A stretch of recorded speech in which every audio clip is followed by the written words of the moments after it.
nggak bisa tembus tembok. Kalau menghilang di kerumunan itu bukan menghilang lenyap, tetapi melarikan diri, lolos. Bukan, dalam Bible tertulis sebelum peristiwa penyaliban itu Yesus bisa melenyapkan diri, menghilang. Nah, kalau nggak ada tertulis dalam Bible bisa Yesus sesudah peristiwa penyaliban bisa nembus tembok, nggak ada. Yang kata Yesus waktu murid-muridnya terkejut melihat dia, lihatlah tangan ini. Nggak ada Yesus menembus tembok. Usia 13 tahun sampai 29 tahun Yesus menghilang lama. Ya, dari kerumunan itu, lenyap dari kerumunan itu bukan menghilang secara goib. Loh, kalau nggak menghilang secara goib, itu bisa dia dilihat sama murid-muridnya. Artinya lolos. Artinya lolos dari kerumunan. Jadi nggak bisa dicari, tahu-tahu kemana gitu. Tapi tidak menghilang secara goib. Tapi yang secara goib itu ketika setelah dia bangkit dari kematian, itu ada secara goib dia menghilang. Mau nanya nih Pak Nyoman. Ya. Itu sekarang misalkan Yesus berada di sorga ya, itu berikut tubuh kasarnya atau roh aja tuh sekarang Yesus sama? Sudah berikut tubuh yang dia bawa dari bumi, bro. Tetapi ada perubahan. Di surga tubuhnya itu bentuknya bukan kayak bentuk darah dan daging. Kayak apa bentuknya? Ada nggak tuh ayatnya? Ada. Itu kemuliaan tubuh surgawi. Buat di search, kemuliaan tubuh duniawi berbeda dengan kemuliaan tubuh surgawi. Share-nya kemuliaan tubuh surgawi. Mana ayatnya yang menyatakan bahwa Yesus di surga ini bukan seperti tubuh kita di dunia gitu? Ada nggak Pak ayatnya, Pak? Ya itu kan ayatnya, share-nya kemuliaan tubuh surgawi. Nanti di situ kelihatan perbedaannya dengan tubuh duniawi. Perbedaannya ya, apa? Itu kan asumsi Bapak. Saya butuh ayatnya, Pak. Ya, makanya tolong di situ kita bisa baca. Nanti di situ kita ngerti. Kalau saya ngomong di sini kan nanti dikatakan itu asumsi. Makanya dibuka aja search kemuliaan tubuh surgawi. Nanti keluar ayatnya. Kemuliaan tubuh surgawi. Ya. Kalau di surga di dunia ada tangan di kitab ya. Yang bisa share siapa di tubuh surgawi itu deskripsinya seperti apa ya Pak Nyoman? Kemuliaan tubuh surgawi. Tubuh surgawi itu seperti apa ya? Nah, tubuh surgawi itu sudah seperti roh, tapi dia punya sosok dia. Jadi dunia roh dia yang punya rohnya ada di mana-mana, tetapi dia punya sosok roh yang seperti manusia Yesus ketika ada di bumi fisik, tetapi berbentuk roh. Oh, kayak di film-film itu ya? Kalau misalnya orang meninggal, terus dia bisa kayak apa? Itu rohnya yang keluar. Ya, betul. Tembus gitu ya? Itu roh murni. Kalau yang orang mati rohnya keluar dari jasad itu roh murni. Yang dimaksud di sini badannya, jasadnya itu berubah menjadi tubuh kemuliaan, tubuh surgawi. Jadi kalau misalnya kira-kira kayak film yang contohnya itu dibawa gitu loh. Ya kalau orang yang tabrak rohnya keluar kan mayatnya tertinggal di aspal. Iya, maksudnya tubuhnya ada, tapi dia kosong gitu. Kayak tubuhnya kayak air tuh ya. Rohnya tubuhnya kan dibawa seperti ada bangkit dari orang mati itu kan jasadnya ikut juga bangkit. Zombie dong. Kalau orang makin zombie dong. Bingung saya. Kayak dalam film Ghost ya gitu. Jadi kayak film Ghost itu ya, dia nggak bisa. Ada ayatnya ya. Kalau di surga itu darah dan daging tidak mewarisi kerajaan Allah, tetapi masih memiliki tubuh gitu loh. Jadi tubuhnya bukan tua bisa di kakek nenek, abadi tubuhnya muda, tapi tidak darah punya daging. Jadi bisa dicontohin Pak, supaya bisa saya dapat gambaran Pak. Masih bingung saya Pak. Gini, kalau misalnya di Alkitab kan ditulis bahwa manusia di bumi ini punya jiwa, tubuh, jiwa dan roh. Ada 3 unsur kan, tubuh, daging, Itu kemudian saya tahu. jiwa, perasaan, pikiran. Ya, kemudian ada roh. Nanti itu yang meninggalkan jasad itu adalah jiwa dan roh, ya bukan? Ya, saya tahu itu. Nah, kemudian kasusnya Yesus yang akan diikuti nanti di akhir zaman pada saat kebangkitan orang mati adalah contoh untuk Yesus, yaitu Yesus bangkit membawa jasadnya. Nah, ketika dia bangkit membawa jasadnya, itu sudah berubah, namanya tubuh kebangkitan. Itu sudah bisa. Nah, yang sekarang yang saya tanyakan, yang tubuh yang di surga sekarang, tubuh yang Bapak bilang tadi. Nah, itu namanya yang saya katakan tadi, tubuh kemuliaan, tubuh sorgawi dengan tubuh duniawi itu beda. Bedanya adalah yang tidak dapat binasa. Mana tadi share-nya udah dapat belum? Biar kita baca. Saya dapat nih. Ini Pak, saya share ya. Kira-kira Pak, deskripsinya seperti apa? Bisa saya bayangkan seperti apa? Makanya kita baca aja lebih baik daripada saya nanti salah. Enggak, misalnya contoh. Coba. Jadi kalau tubuh surgawi itu Pak, bisa ngampung dia Umi. Ya. Di Korintus nih, Korintus 15. Iya. Ayat 38 dan seterusnya nih.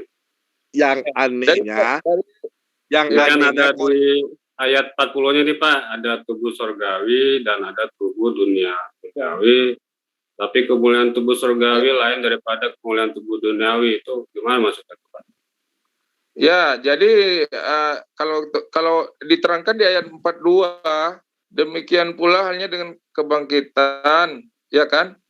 Dibangkitkan itu dalam kebinasaan. Kalau itu kan tidak dalam kebinasaan, dibangkitkan dalam ketidakbinasaan. Jadi setelah bangkit itu nggak bisa binasa lagi, kekal begitu loh di surganya. Jadi nggak mengalami penuaan.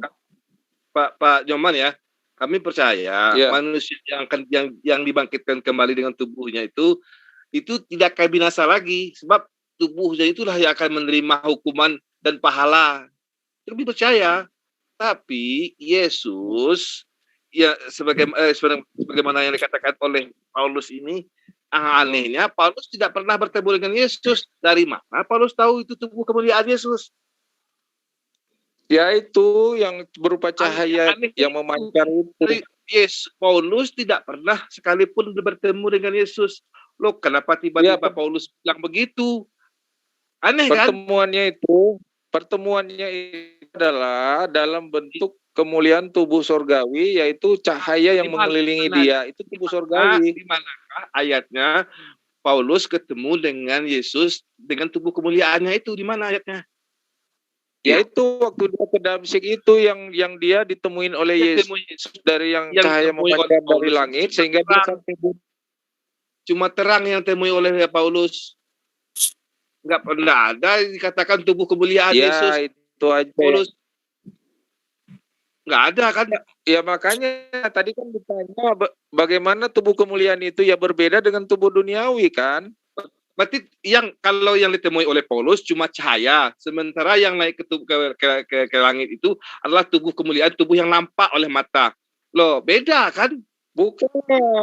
Bukan itu belum berubah menjadi tubuh kemuliaan. Ketika naik itu perubahannya itu terjadi setelah di surga. Jadi dia naik itu mengalami perubahan itu ya. Itu berproses dari ketika dia naik sampai ke surga. Jadi Avenger dong berproses. Oke deh gini Pak Nyoman. Nah kalau Bapak bilang berubahnya setelah di surga, bagaimana Paulus bisa lihat tubuh kemuliaannya? Emangnya Paulus pergi ke surga? Gini, itu menurut nenek moyang dari roh. Jadikan host dulu, nanti kita bikin ini ya, pakai timer aja. Kalau nggak pakai timer nanti kemana-mana, nggak selesai. Ini aja satu aja. Ya Mas Adi dulu. Iya, Mas Adi ke room utama dulu, tak kasih status CO host dulu. Iya. Jangan kebanyakan Pak Nyoman, kasihan Pak Nyoman kebanyakan Ya. Satu-satu Nanti aja. Atau kalau enggak itu Ya, di jadi situ Paulus ada Daniel juga. Nanti kita bagi-bagi roomnya. Mas Andi ke room utama dulu, tak kasih status CEO host. Ya, yang lainnya dilanjutkan ngobrol santai dulu ya. Ya, boleh, sebenarnya Yesus itu ketika menjadi tubuh kebangkitan itu sebenarnya itu dia sudah bisa terangkat ke surga juga, lalu datang lagi ke bumi. Sama halnya ketika dia terangkat ke surga itu dia bawa tubuh kebangkitannya naik turun surga. Tapi pada akhir hari ke-40 dia selesaikan tubuh kebangkitan itu. Jadi dia ada di surga begitu. Jadi dari surga itu sudah merupakan tubuh kemuliaan surgawi. Berarti tidak jauh beda dong Pak dengan penampakan iblis atau setan. Oh, kalau iblis atau setan itu tidak punya tubuh, dia hanya roh. Oh, begitu ya. Tidak pernah iblis bisa bedakan itu. Daging. Terus kalau ya Pak, terus kalau misalnya ya misalnya Bapak bilang kan tubuh kemuliaan, yang bilang kan Paulus. Nah, emang Paulus pergi ke surga gitu. Sehingga dia tahu. Dia pernah pergi ke surga di dalam surga tingkat 3 katanya. Dalilnya ada Pak? Ya itu yang dia bilang tuh naik ke surga tingkat 3 itu ke Firdaus. Ya mana dalilnya Pak? Satu-satu Pak Nyoman, kasihan. Ya udah Pak Oris ini ditanya deh. Bang, satu deh, saya diam dulu. Bang, tadi pertanyaannya mengapa menyembah manusia, Bang? Menyembah manusia? Iya, tadi kan ada yang nanya kenapa menyembah Pak Nyoman manusia. udah jawab. Pak Nyoman udah jawab. Pak Nyoman nggak pernah nyembah manusia. Udah dijawab Pak Nyoman. Baik. Ini tadi sebentar ya. Ini masalahnya kenapa, Bang? Sebentar, saya handle dulu, saya mute. Ini tadi siapa nih, Christian baru masuk. Jadi belum tahu di sini sudah ada diskusi. Sepertinya Christian meneruskan pertanyaan saya yang tadi. Bagi teman-teman muslim yang mau berdiskusi dengan Christian, bisa bergeser ke room diskusi atau H2H. Jadi nggak tumpuk-tumpuk di sini. Bagi yang mau berdiskusi dengan Nyoman ya Mas Nyoman bisa di sini. Nanti Mas Andi yang sebagai moderatornya. Tolong Mas Andi nanti dikawal ya Mas. Oke. Untuk Christian sebentar. Maaf. Saya geser ke room ini ya, ke room biar nggak tumpuk-tumpuk. Atau kalau dibuat tim aja gimana Bang? Boleh, buat tim juga boleh. Di sini ya, ada 2 Kristen di sini. Ya, dari Inyoman sama ada lagi tadi Christian. Bisa dikondisikan? Berarti 3, ada Daniel juga. Ada Daniel juga, ya oke. Silakan Daniel, Christian dibuka mic-nya. Oke, dibuka mic-nya. Udah Bang. Oke ya, oke sekarang buat tema ya. Temanya apa ini? Temanya Bang. Ayo kita bikin tema biar nggak melebar kemana-mana. Iya betul, pakai tema. Temanya ini Bang, Abang nanya kenapa manusia disembah? Itu aja Bang. Iya. Temanya enggak lah. Temanya kurang menarik itu kan. Enggak bagus itu. Temanya speknya 2 arah bahasannya. Iya betul. Supaya jangan ditanya sama kita aja. Ya udah ini aja deh.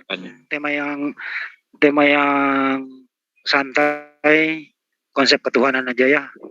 Saudara Kristen menjelaskan konsep ketuhanan Anda, dari Muslim menjelaskan konsep ketuhanan, kemudian bisa tanya jawab. Oke? Ketuhanan Bang. Ya, Kristen membuktikan kalau Yesus itu Tuhan. Terus kemudian Muslim membuktikan Tuhannya juga yang mana yang disembah begitu. Pakai ayat tapi ya. Oke? Iya sih. Siapa dulu nih Kristen yang mau bicara nih, monggo. Abang dulu lah. Ya, atur dulu waktunya Bang. Iya. Oke, kita pakai tim bercatur aja ya. Berapa menit soalnya tim ini? Iya, Supaya betul. nggak tabrakan Jam nanti. 11, jam 1 aja bang. Kita kasih waktu 50 menit aja ya. 50 menit. 50 menit. Buat Kristen, 50 menit buat Muslim. Ya, ini termasuk pembukaan penutupan. Nanti ada sesi battle juga.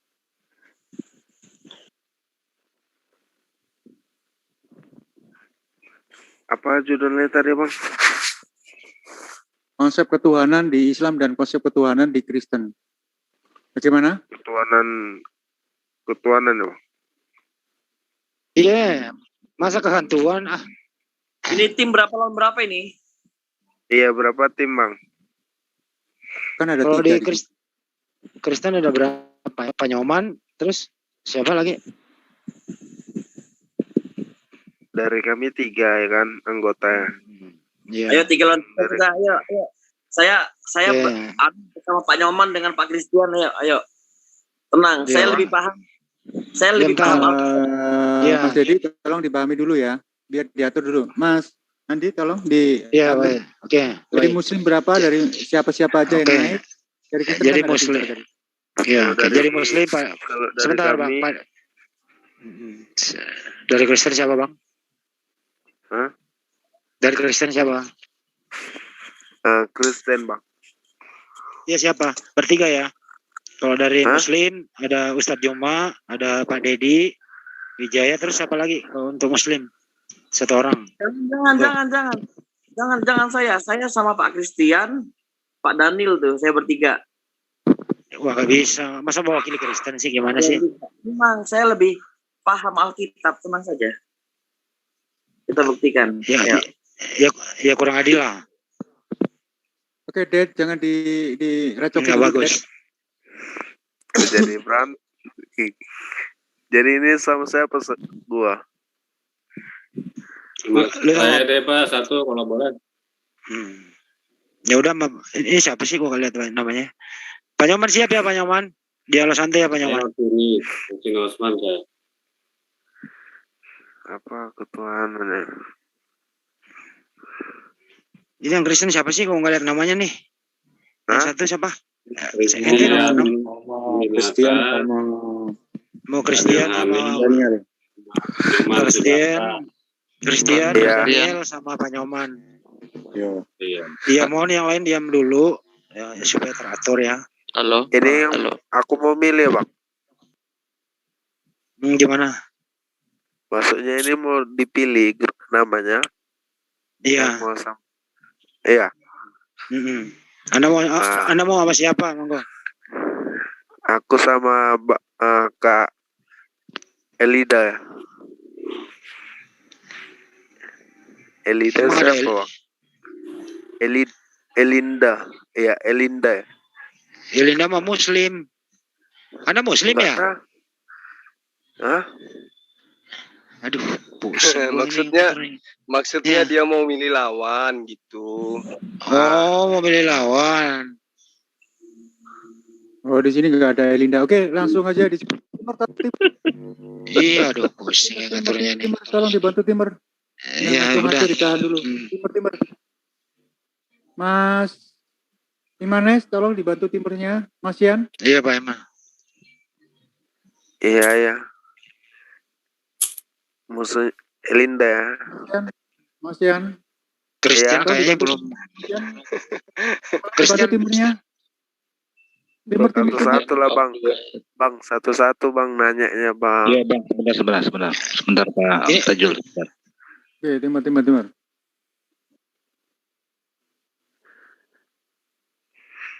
5 menit pembukaan aja.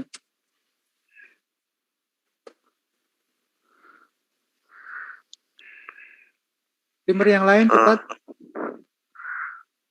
Coba saya bang. Ya nanya lah. Cepat.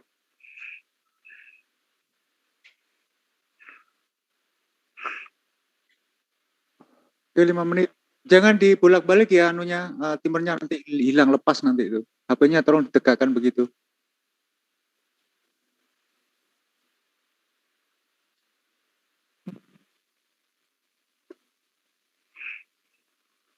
5 menit. Awah. Siapa dulu nih?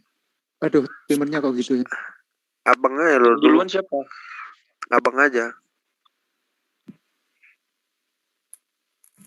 Oke, udah ya.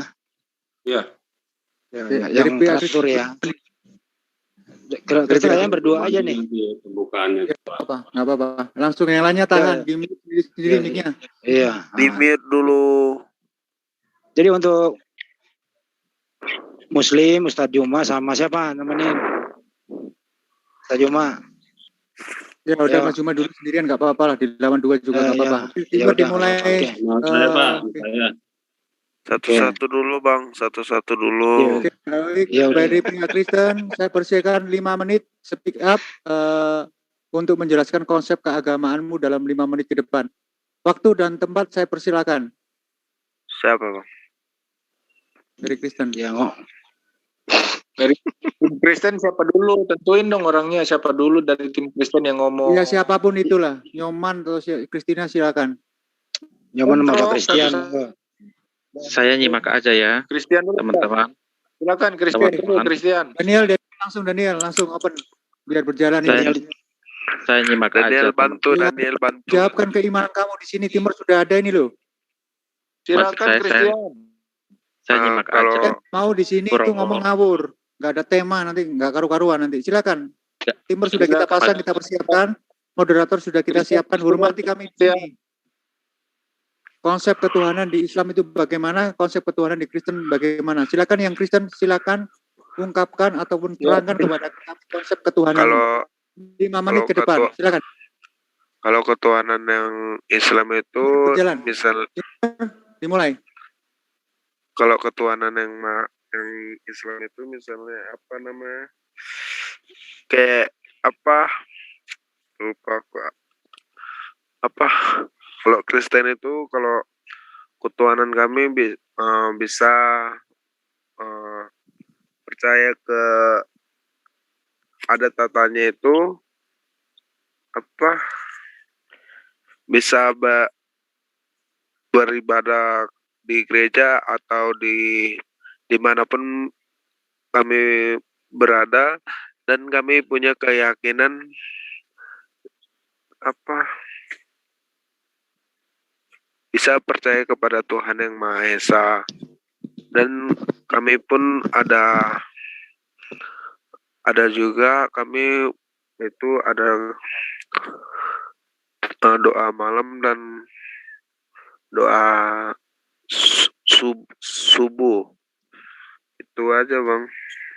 Kalau Daniel bantu tolong ya. Iya. Oke, Nyoman sekarang Nyoman. Nyoman itu mempunyai prinsip bahwa Allah itu adalah roh, ya. Allah itu adalah roh. Roh itu maha hadir, bisa ada di mana saja, kapan saja, dalam bentuk apa saja, tidak dibatasi oleh ruang dan waktu. Tetapi Allah tetap roh, dan Allah yang roh itu adalah satu, Esa. Dia tidak lebih dari satu roh, dia hanya satu roh. Dia hadir kapan saja, kita berdoa ke arah mana saja bisa, karena dia ada di mana-mana, sebab bentuknya adalah roh. Namun ketika dia datang ke dunia, dia tidak bisa datang dalam bentuk roh supaya bisa dilihat, dia harus mengambil rupa daging manusia dan berkomunikasi dengan manusia. Itulah yang disebut manusia Kristus Yesus. Begitu. Terima kasih. Ya, masih 2 menit 50 detik. Silakan yang lain mau nambahin. Tim Kristen. Ada mana lagi nih yang Kristen? Jawab dong. Ya, yang Kristen itu bisa berdoa ke arah mana saja, betul, kapan saja. Tetapi di Alkitab dikatakan Tuhan itu mendengar itu pada saat pagi-pagi benar, seperti contoh yang diberikan oleh Tuhan Yesus ketika berdoa kepada Bapa di surga. Dia doa pagi-pagi benar, jadi di situ suasananya hening, tidak ada suara gangguan apa-apa. Dia dapat berkomunikasi dengan Bapanya di surga sangat intens. Tapi bukan berarti dia tidak berdoa pada saat-saat lain, saat-saat siang, sore, malam sama aja. Tuhan itu Allah itu sama aja. Satu lagi menambahkan sedikit Bang, kalau ke agama Islam itu misalnya dia beribadah di musola dan setiap bulan Ramadan dia berpuasa di entah di mana nggak tahu, entah di rumah, itu nggak tahu lah Bang, pokoknya itu orang Muslim bukan orang Kristen. Aku cuma nambahkan Bang. Menurut konsep Kristen, terangin dulu di awal. Nanti untuk konsep yang Muslim nanti diperdebatkan. Sekarang yang dari Kristen. Udah siap, itu aja Bang. Gak ada lagi tambahan. Terima kasih, dari tim Kristen sudah selesai. Itulah konsep Allah. Terima kasih, kita reset dulu waktunya 5 menit. Oke, yang Kristen diam dulu. Silakan Mas Juma 5 menit ke depan. Baik. Saya dengan siapa ini Bang? Nanti ada yang menyusul. Kalau ada ya diborong sendiri lah Mas Juma. Saya yakin Mas Juma bisa kok. Lanjut. Boleh nggak? Ya, ya. Boleh. Oke, berarti saya berdua ya? Boleh. Silakan lanjut. Bismillahirrahmanirrahim. Assalamualaikum warahmatullahi wabarakatuh. Jadi dalam ajaran agama Islam, ajaran para nabi, Sang Pencipta alam semesta itu disebut dengan kalimat di dalam Al-Quran, dalam surah Asy-Syura ayat 11. Ini sering saya kutip ya dalilnya. Laisa kamislihi syai'un. Di mana Allah mengatakan wa huwas samiul basir. Tidak sesuatu pun yang serupa dengan Dia. Nah, Tuhan yang Maha Pencipta ini dikatakan di dalam Al-Quran tidak serupa dengan apapun. Dan Dia Maha melihat, Maha mendengar. Maka dari itu umat Islam menyebut Sang Pencipta alam ini dengan sebutan Zatullah, esensi Allah. Jadi tidak berarti zat di sini sama dengan ciptaannya. Seperti yang digambarkan teman-teman Kristen biasanya bahwa Tuhannya umat Islam itu zat cair, zat gas, zat padat. Itu tidak. Sama sekali tidak seperti itu. Ketika umat Islam mengatakan bahwa Allah itu Maha mendengar, bukan berarti mendengar seperti makhluknya dengan indera telinga dan seterusnya. Kata esensi atau zat di dalam bahasa Arab yang disandarkan kepada Allah itu bisa ditemukan di dalam sabda Rasulullah Muhammad SAW yang mengatakan tafakkaru fi khalqillah wala tafakkaru fi zatihi. Jadi Rasulullah Muhammad SAW itu mengatakan berfikirlah kamu tentang proses, tentang apapun ending daripada penciptaan Allah. Tetapi jangan pernah berpikir mengenai esensinya, jangan pernah berpikir mengenai pribadinya, jangan pernah berpikir tentang wujudnya. Itu perintah dari Rasulullah Muhammad SAW. Berpikir tentang ciptaan Allah akan menyadarkan kita bahwa Allah itu ada, bahwa eksistensi Allah itu absolut, nyata, tidak ada diragukan. Tapi jangan sekali-sekali berpikir tentang pribadinya dalam arti kata wujudnya, esensinya, atau sosok Allah itu seperti apa. Kenapa? Karena manusia tidak akan pernah mampu untuk menyatakan itu, kecuali ya kecuali kemudian mengada-adakan atau mengakal-akali. Oleh karena ketidakberdayaan manusia untuk menganalisa wujud Tuhannya, sehingga banyak di antara manusia ini yang mengada-adakan Tuhannya. Ada yang berupa manusia, ada yang berupa burung merpati, ada yang berupa roh, ada yang berupa dewa dan seterusnya. Ini adalah esensi Tuhan-Tuhan yang dibuat-buat, tidak berdasar terhadap pengajaran para nabi. Termasuk nabi yang disembah pun tidak pernah mengajarkan kalau dirinya itu adalah esensi Sang Pencipta alam semesta, tapi dituhankan. Oleh karena keputusasaan, tidak bisa menerima kenyataan bahwa Sang Pencipta alam semesta itu tidak bisa dilihat oleh mata, tidak bisa dicium dengan hidung, tidak bisa dipegang dengan tangan. Tetapi pingin kali mendudukkan Tuhan Pencipta alam semesta itu sepertinya makhluk. Sehingga diada-adakanlah ajaran yang mengarahkan manusia tanpa sadar kepada ajaran animisme, ajaran politeisme, Hellenisme Stoa, menganggap bahwa Tuhan itu adalah makhluk, dan menganggap bahwa Tuhan itu pernah menjadi mayat, menganggap bahwa Tuhan itu pernah dilahirkan oleh manusia, bahkan dibunuh oleh ciptaannya sendiri. Itu adalah ajaran yang jauh sebelum nabi-nabi diutus kepada muka bumi ini, itu sudah ada di atas muka bumi. Bahkan pada saat Nabi Isa alaihissalam mengajarkan tentang tauhid kepada Bani Israel, ajaran itu sudah ada, menguasai tanah Yudea pada saat itu. Demikian sementara, silakan ditambahkan. Langsung Bang Ade. Oh iya, silakan. Begini, Assalamualaikum warahmatullahi wabarakatuh. Sebenarnya saya mau menambahkan apa ya? Karena sudah diborong semua sama Kang Juma. Ya udah, ini aja deh. Saya membacakan Quran surah saya bacakan aja ayatnya. Allahu la ilaha illallahul hayyul qayyum. Udah itu aja. Jadi Allah itu maha mengurus makhluknya. Bahkan sampai hari ini pun, sampai hari kiamat pun, senantiasa Allah mengurus makhluknya. Nah, itu diwahyukan kepada Nabi Muhammad. Dan wahyunya itu disebut apa sekarang? Al-Quranul Karim. Ya, itu aja sih. Yasin wal Quranil Hakim innalaka minal mursalin. Jadi Al-Quran ya, jadi pedoman umat Islam itu termasuk ada di dalam Al-Quran juga gitu. Udah termaktub semua di situ. Sebenarnya ini udah diborong semua sama Kang Juma gitu. Ya udah gitu aja, silakan Kang Juma lanjutkan. Dan jika manusia memaksakan diri untuk mewujudkan sosok Tuhan di dalam pikirannya, maka saya dapat pastikan pasti salah. Kenapa? Bukankah selama ini pengetahuan manusia selalu berdasar terhadap persepsi yang bersandar pada apa saja yang pernah kita lihat. Nah sekarang ketika Anda mengatakan Tuhan itu adalah seperti ini, setelah naik ke dunia, ke surga, dia memakai tubuh kemuliaan. Salah total. Itu tidak diajarkan oleh Yesus itu sendiri. Demikian. Baik, terima kasih. Waktu kita rahasia ada sekarang dari pihak Kristen untuk baik, saya ya. 5 menit ke depan. Jangan bikin malu ya, yang Kristen terutama Kristian nih yang dari mahasiswa ini. Silakan. Saya harap Bro Christian, saya bicara dulu ya 5 menit ini. Ya, Kristenan percaya bahwa Allah itu Esa. Ulangan 6 ayat 4 dikatakan, dengarlah hai Israel, Tuhan kita, Tuhan itu Allah kita, Tuhan itu Esa. Nah, saya share screen ya.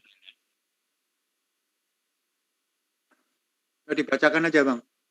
Ya, saya share screen linearnya supaya ya ini Deuteronomi ya 6 ayat 4. Nah, saya tunjukin leksikalnya itu huruf Ibraninya ya. Ini one ya. Kita lihat definition one. Begitu juga ketika Yesus katakan di Yohanes 10 ayat 30. Aku dan Bapa adalah Esa satu. Kita lihat interlinearnya. Supaya teman-teman Yahudi juga tahu ya.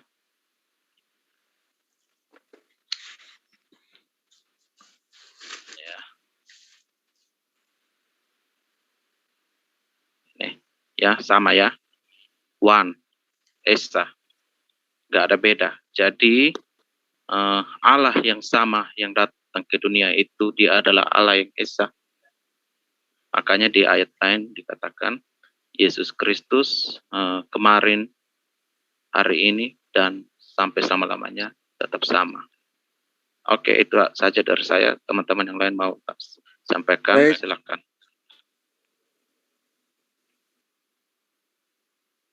Timer, silakan. Kristen yang lain, Christian, silakan. Timer, tolong Timer.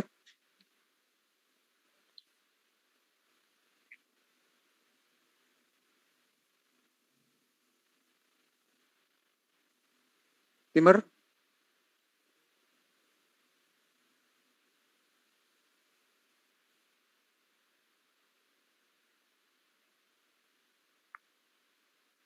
Silakan Kristen yang lain.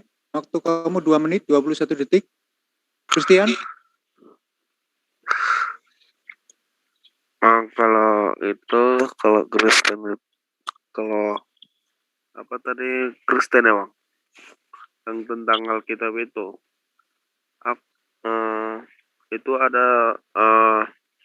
ada berkata di Alkitab itu dari mana ya? Lupa. Mana itu? Betul kan? Ingat di sini Christian. Stop dulu ya, dipus dulu. Ingat, Christian, kamu sedang mempertahankan agamamu. Jangan bikin malu agamamu dan rekan-rekanmu di sini. Ingat, kita di sini di live-kan loh ini. Oke, lanjut.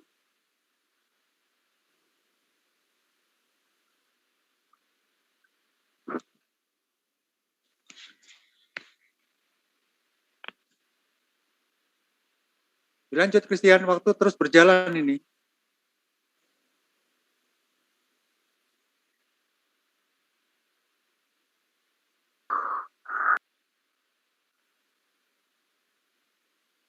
Ayo Christian, pertahankan keyakinanmu di sini. Bang Yoman kali. Bang Yoman, bisa ditambahkan, Bang Yoman? Ini sudah bisa mengkritisi belum? Belum, lihat timernya itu dulu. Masih 53 detik, 50 detik. Tambah Ya, lah Bang, bentar Bang. Ya, ternyata Kristen ya begini. Terlihat kemampuanmu di sini dalam mempertahankan keyakinanmu.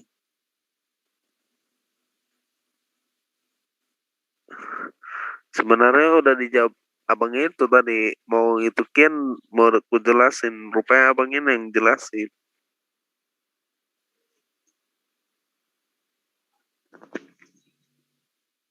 Sepuluh detik lagi.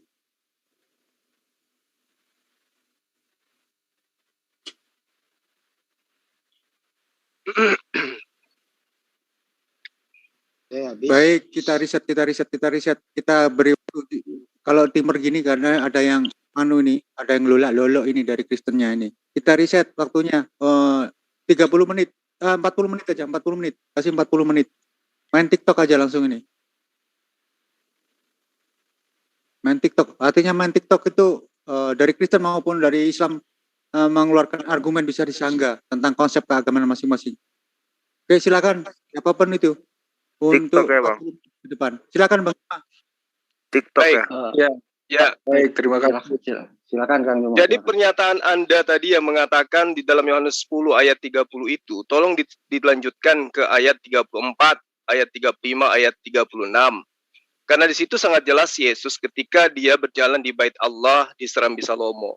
Dia ditanyai seperti itu. Kemudian Yesus mengatakan, aku dan Bapa adalah satu. Lalu kemudian orang-orang Yahudi pada saat itu ingin melempari batu. Tapi Yesus kan klarifikasi. Satu yang saya maksud di situ adalah saya ini adalah penyampai firman. Di mana diterangkan itu di ayat 34-nya. Malah Yesus menunjuk kepada Torah. Bukankah di dalam Tauratmu dikatakan siapapun yang diserahi tugas untuk menyampaikan firman, maka dia disebut dengan Allah. Maka karena itulah kemudian Yesus mengaku sebagai Allah karena dia adalah penyampai firman. Segala firman yang engkau berikan kepadaku telah aku sampaikan kepada mereka. Yohanes 17 ayat 8. Berarti Yesus boleh mengaku sebagai Allah. Tetapi bukan berarti dia itu adalah Allah itu sendiri. Oleh karena itulah saya katakan bahwa di pembukaan tadi sangat jelas sekali bahwa Yesus itu berdoa kepada Allah. Berdoa kepada Tuhan di luar daripada dirinya. Membuktikan bahwa dia itu bukan Allah itu sendiri. Kalau dia Allah itu sendiri, jelas dia tidak mengatakan aku dan Bapa adalah satu. Tetapi dia katakan aku adalah Bapa, Bapa adalah aku. Tapi kan dia katakan aku dan Bapa adalah satu. Satu ini masih tanda tanya. Satu bangsa, satu nusa, satu bahasa, satu visi, satu ajaran, atau satu hakikat. Karena Yesus mengatakan, jika pekerjaan-pekerjaan yang aku lakukan itu, ya, membuat kamu marah, paling tidak kamu percaya bahwa pekerjaan itu tidak aku lakukan berdasarkan dari diriku sendiri. Tetapi pekerjaan yang kulakukan itu adalah atas perintah Bapakku yang telah mengutus aku. Berarti di atas Yesus masih ada yang jauh lebih berkuasa. Lalu di mana yang dikatakan satu di sini? Satu di sini adalah satu misi. Di mana Allah itu adalah juru selamat, mengirimkan juru selamat kecil untuk mengajarkan keselamatan kepada kaumnya. Contoh Musa. Bagaimana kemudian Musa mengajarkan selamat? Dia mengajarkan kepada Bani Israel untuk taat kepada hukum Taurat. Apakah Musa itu disebut sebagai juru selamat? Jelas. Pertama, dia menyelamatkan Bani Israel dari perbudakan Mesir. Juru selamat toh? Ya. Kedua, dia menyelamatkan Bani Israel dari perbudakan hawa nafsu. Dengan cara apa? Mengajarkan Taurat. Di mana dalilnya tertuang itu? Yeremia 31 ayat 31 sampai ayat 33. Aku akan memasukkan hukum Taurat kepada batin setiap Bani Israel. Untuk apa? Untuk memperoleh hidup yang kekal. Lalu kemudian Yesus datang sebagai juru selamat. Apa kuncinya? Hidup kekal itu adalah mereka mengenal Engkau, satu-satunya Allah yang benar, dan mengenal Aku yang Engkau utus. Nah, lalu kemudian apakah pernah Yesus mengajarkan bahwa dirinya itu bukan Allah itu sendiri? Sering. Di mana Yesus mengatakan itu? Mari kita baca. Di dalam ajaran Yesus jelas di Yohanes 8, ya, ayat 17, ayat 18. Apa yang Yesus katakan di sana? Aku dan Bapa adalah dua pribadi. Bukan satu pribadi. Berarti ketika Yesus mengatakan dia dan Bapa adalah dua pribadi, salah ketika Anda mengatakan bahwa Yesus itu adalah Allah itu sendiri. Allah itu adalah Yesus itu sendiri. Salah. Kenapa? Pada saat Yesus di muka bumi, ternyata Allah itu adanya di langit. Yang kemudian teman Kristen sebut adanya di surga. Apa pembuktiannya? Dalil yang tadi. Yohanes 17 ayat 3. Hidup kekal itu adalah mereka Bani Israel mengenal Engkau satu-satunya Allah yang benar. Nah, kalau cuma satu-satunya Allah yang benar itu yang ada di langit, kemudian Yesus ada di bumi, lalu kemudian Yesus juga disebut sebagai Allah, berarti ya Yesus itu melakukan pembohongan. Ternyata bukan satu-satunya Allah yang benar itu adalah yang di langit, tetapi dia juga. Berarti harusnya dia katakan dua-duanya Allah yang benar itu adalah Engkau yang ada di langit dan Aku yang ada di bumi. Tapi Yesus tidak mengajarkan itu. Dia mengatakan hidup kekal itu adalah satu, mengenal Allah satu-satunya Allah yang benar. Dua, mengenal Aku sebagai utusan Allah. Nah, sebagai utusan, Allah tidak layak menjadi Tuhan. Yesus tidak layak menjadi Allah. Nah, apakah Yesus mengajarkan dirinya adalah Allah? Tidak. Yang mengajarkan dirinya Allah adalah Paulus in the gang. Silakan disanggah. Ya, silakan dari Kristen, bisa kamu sanggah. Baik. Itu. Baik. Saya akan menjelaskan terlebih dahulu bahwa pagar di dalam kekristenan adalah yang pertama, Allah orang Kristen itu adalah roh. Bukan zat, bukan bentuk apapun, tapi Allah orang Kristen itu adalah roh. Dan Allah orang Kristen itu Esa, satu. Jadi roh itu adalah satu.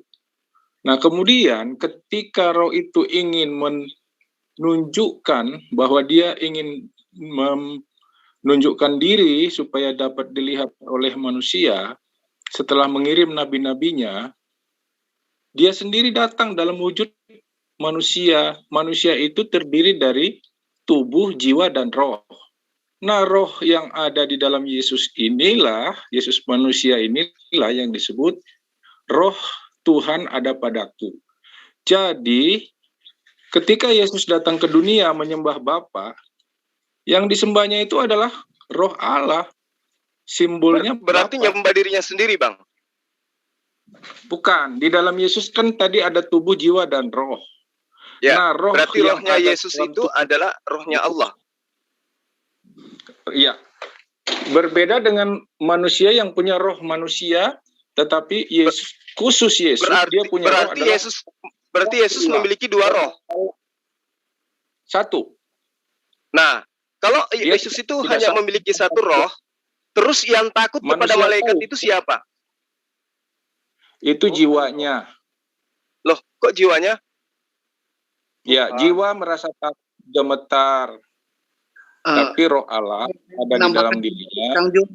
Mohon maaf. Rohnya tidak merupakan zat. Allah orang Kristen itu, saya tidak apa yang disebut dengan zat. Saya juga tidak menuduh apakah zat cair, zat padat, atau zat gas. Tetapi roh itu adalah Allahnya orang Kristen. Dan itu tetap. Dan itu adalah Esa. Ini kalau Esa kenapa dikatakan bahwa roh Allah itu ada 7, Bang? Kalau dia Esa. Roh itu maha hadir. Roh itu adalah bersifat maha hadir. Sehingga dia bisa ada di dalam tubuh manusia Kristus Yesus. Di samping manusia tubuh Yesus itu punya. Di Wahyu 5 ayat 6 dikatakan bahwa Tuhannya Kristen itu rohnya ada 7. Kenapa Anda mengatakan hanya 1? Ya, berapa ratus pun roh namanya, roh itu tetap satu karena Allah. Gimana Anda ceritanya mengatakan 1 sementara roh Tuhan Anda ada 7?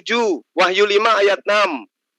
Ada dalil. Ya, di mana Anda mengatakan bahwa Tuhan Anda punya roh 1? Di mana? Ada dalilnya enggak? sama, itu roh yang sama. Di sini di kitab Anda dikatakan roh Allah itu ada 7. Iya, yang mana yang benar? Yang 1 apa 7? Itu roh yang sama. Iya, roh yang sama gimana ceritanya? Dia katakan inilah ketujuh roh Tuhan Theos yang diutus ke bumi. Roh Tuhan, roh Allah, roh penghibur, roh Yesus, roh Kristus, roh Tuhan, roh yang ada di jemaat-jemaat yang 7, dan roh anak domba Allah. Berarti ada banyak roh, bukan cuma 1. Banyak. Sini roh. sudah. Ya, itu tanggapan. Silakan menanggapi roh itu banyak, tetapi itu adalah roh yang sama. Ayub 20. Kalau Ayub sekarang 20. gini. Ya. Bagaimana?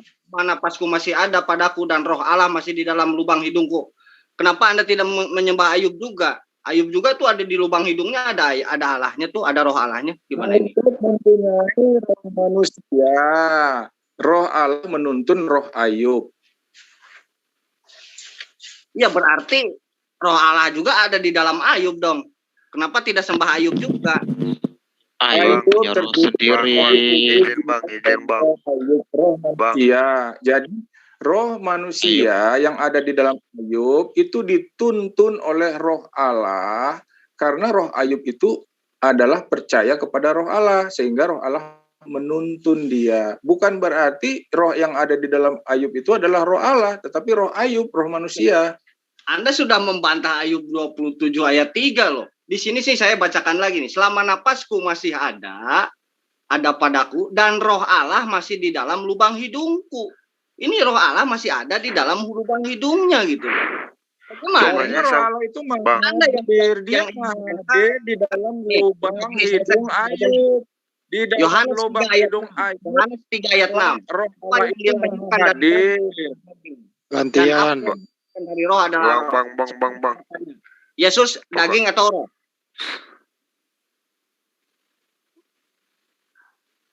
Apa yang dilahirkan dari daging adalah daging, dan apa yang dilahirkan dari roh adalah roh. Pokoknya sama-sama aja bang itu roh. Sama-sama dikaruniakan roh oleh Allah gitu loh. Nggak ada masalah.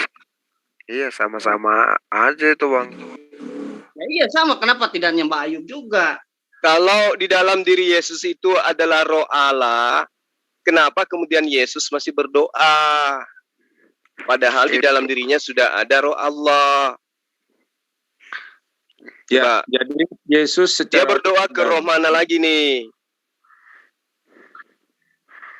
Mau saya bacakan bahwa roh Yesus Allah kan itu adalah roh. Di dalam dirinya ada roh Allah. Terus kenapa Yesus masih berdoa?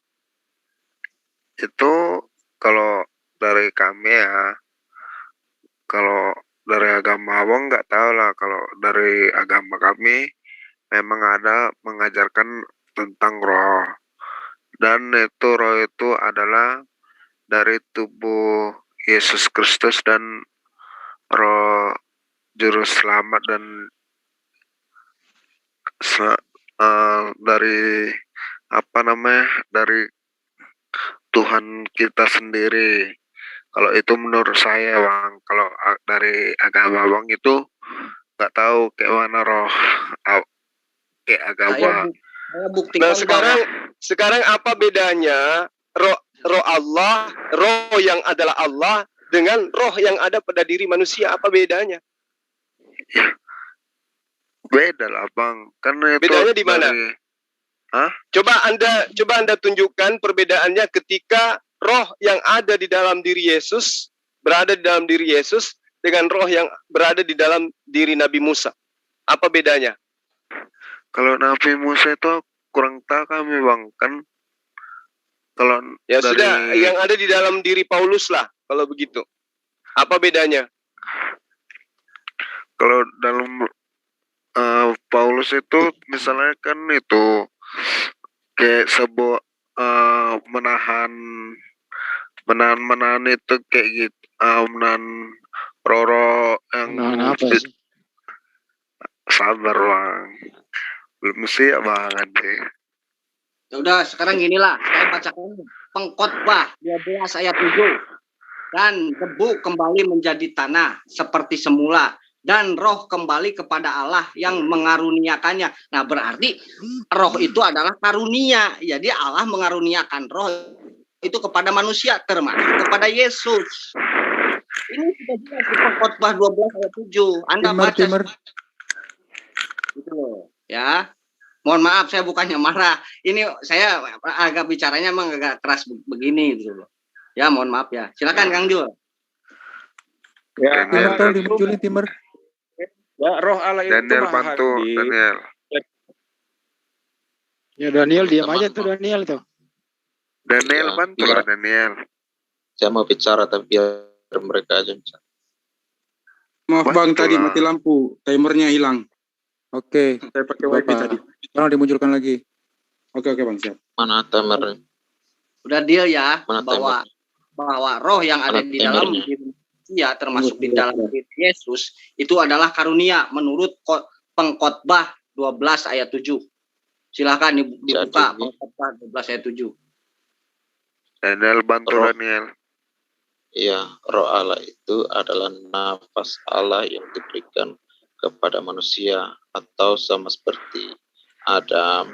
Itu kasusnya sama juga seperti Ayub. Ya sama dengan Jadi, Yesus juga gitu. Nafas kehidupan. Jadi beda, roh itu pengertiannya kalau kita lihat di interlinear, ya. Oke, Itu saya ada baca ini Yohanes 3 ayat 8. Angin bertiup kemana ia mau, dan engkau mendengar bunyinya, tetapi engkau tidak tahu dari mana ia datang atau kemana ia Iya. pergi. Demikianlah halnya dengan tiap-tiap orang yang lahir dari roh. Berarti bukan hanya Yesus yang lahir dari roh. artinya bro, ruah itu pengertiannya bisa juga roh, bisa juga angin, bisa juga spirit atau kekuatan. Jadi kalau berbicara di konteks Ayub itu berbicara tentang nafas yang diberikan dari Tuhan kepada Ayub sehingga Ayub masih hidup. Itu yang dikatakan roh Allah masih ada di dalam hidupnya. Jadi beda konteks kalau dikatakan Bapa ada di dalamku, itu dia menunjuk langsung pada Allah itu sendiri. Kalau dia berkata roh Allah, di situ tulisannya aja sudah huruf kecil rohnya, ya. Jadi itu menunjuk pada nafas yang Allah berikan kepada Ayub, sama juga seperti kasusnya Adam. Itu bro. Termasuk roh yang ada di dalam para penjahat itu juga roh Allah gitu. Semua manusia kan diciptakan oleh Tuhan.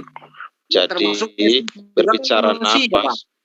Yesus juga manusia. Saya banyak ayat ini di dalam Bible Anda bahwa Yesus mengaku bahwa dirinya adalah anak manusia. Iya, tadi kan saya bilang ruah itu pengertiannya ada 3.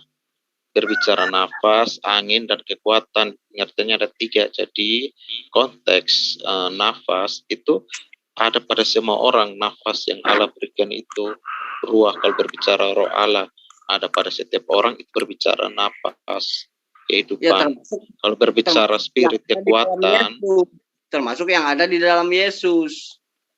Oh, kalau di dalam Yesus itu berbicara eksistensi Allah itu sendiri, bukan saja nafas. Ayatnya mana? Anda berasumsi terus enggak? Saya dari tadi membacakan ayat dari mulai Khotbah, Ayub.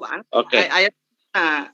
Saya tunjukkan interlinearnya ya, supaya Anda juga baca. Jadi bacakan sore aja teman-teman. Saya tunjukin Anda. Saya hanya ingin menambahkan sedikit ya, bahwa kalau Tuhan Kristen itu adalah roh itu bukan satu. Wahyu 5 ayat 6, Wahyu 1 ayat 4. Ya. Wahyu 1 ayat 4, dari Yohanes kepada ke-7 jemaat yang di Asia Kecil. Kasih karunia dan damai sejahtera menyertai kamu dari Dia yang ada dan yang sudah ada dan yang datang, dan dari ke-7 roh yang ada di hadapan tahtanya. Jadi kalau Anda mengatakan Tuhan itu adalah satu, harusnya Anda ganti. Tuhan kalian ada 7 ditambah Yesus ditambah Roh Kudus, berapa tuh? 9. Ada 9. Jadi kalau Bang Nyoman tadi mengatakan roh itu ada 1, lah dalilnya mana?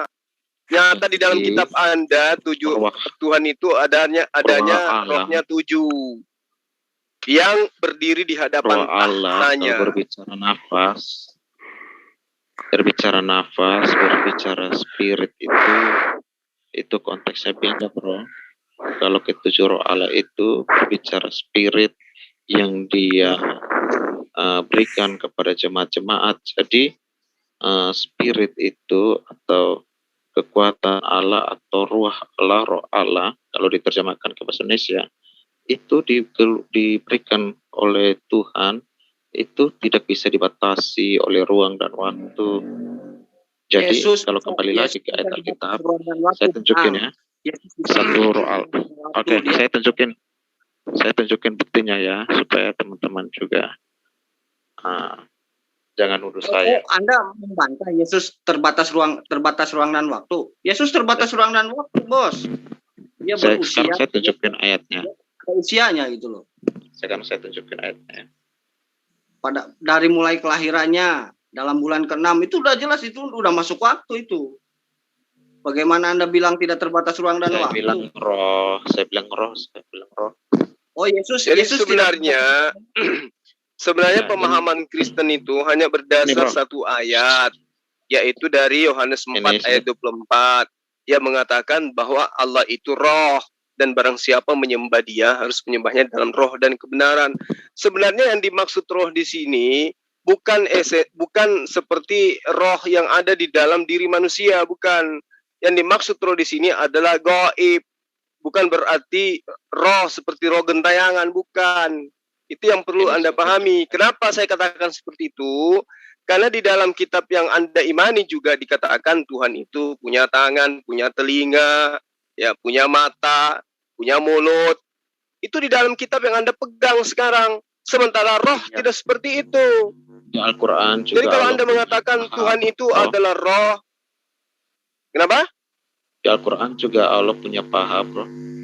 Iya, justru itulah saya katakan bahwa Tuhan itu bukan roh. Di mana dalilnya Allah punya paha? Biarin aja bang. Jadi ini bukan paha. Saya tunjukin ya. Bukan paha, cukur. Betis. Paha kali. Betis. Oke bro, ini saya baca ayatnya. 1 Korintus 12 ayat 11. Tetapi semuanya ini dikerjakan oleh roh yang satu dan yang sama. Ya teman-teman ya. Tetapi semuanya ini dikerjakan oleh roh yang satu dan yang sama. Iya, roh itu memang sama. Roh itu adalah esensi atau alat yang digunakan oleh Allah untuk menghidupkan makhluk. Itu roh. Roh malaikat, roh setan, roh manusia, itu sama aja. Itu adalah alat yang digunakan oleh Sang Pencipta alam semesta untuk menghidupkan. Makanya coba lihat, Yesus ditiupkan roh, hidup dia. Adam ditiupkan roh, hidup dia. Apapun yang ditiupkan roh pasti hidup. Andaikan saja Tuhan meniupkan roh kepada batu, batu pun hidup. Itu makanya dikatakan roh itu satu.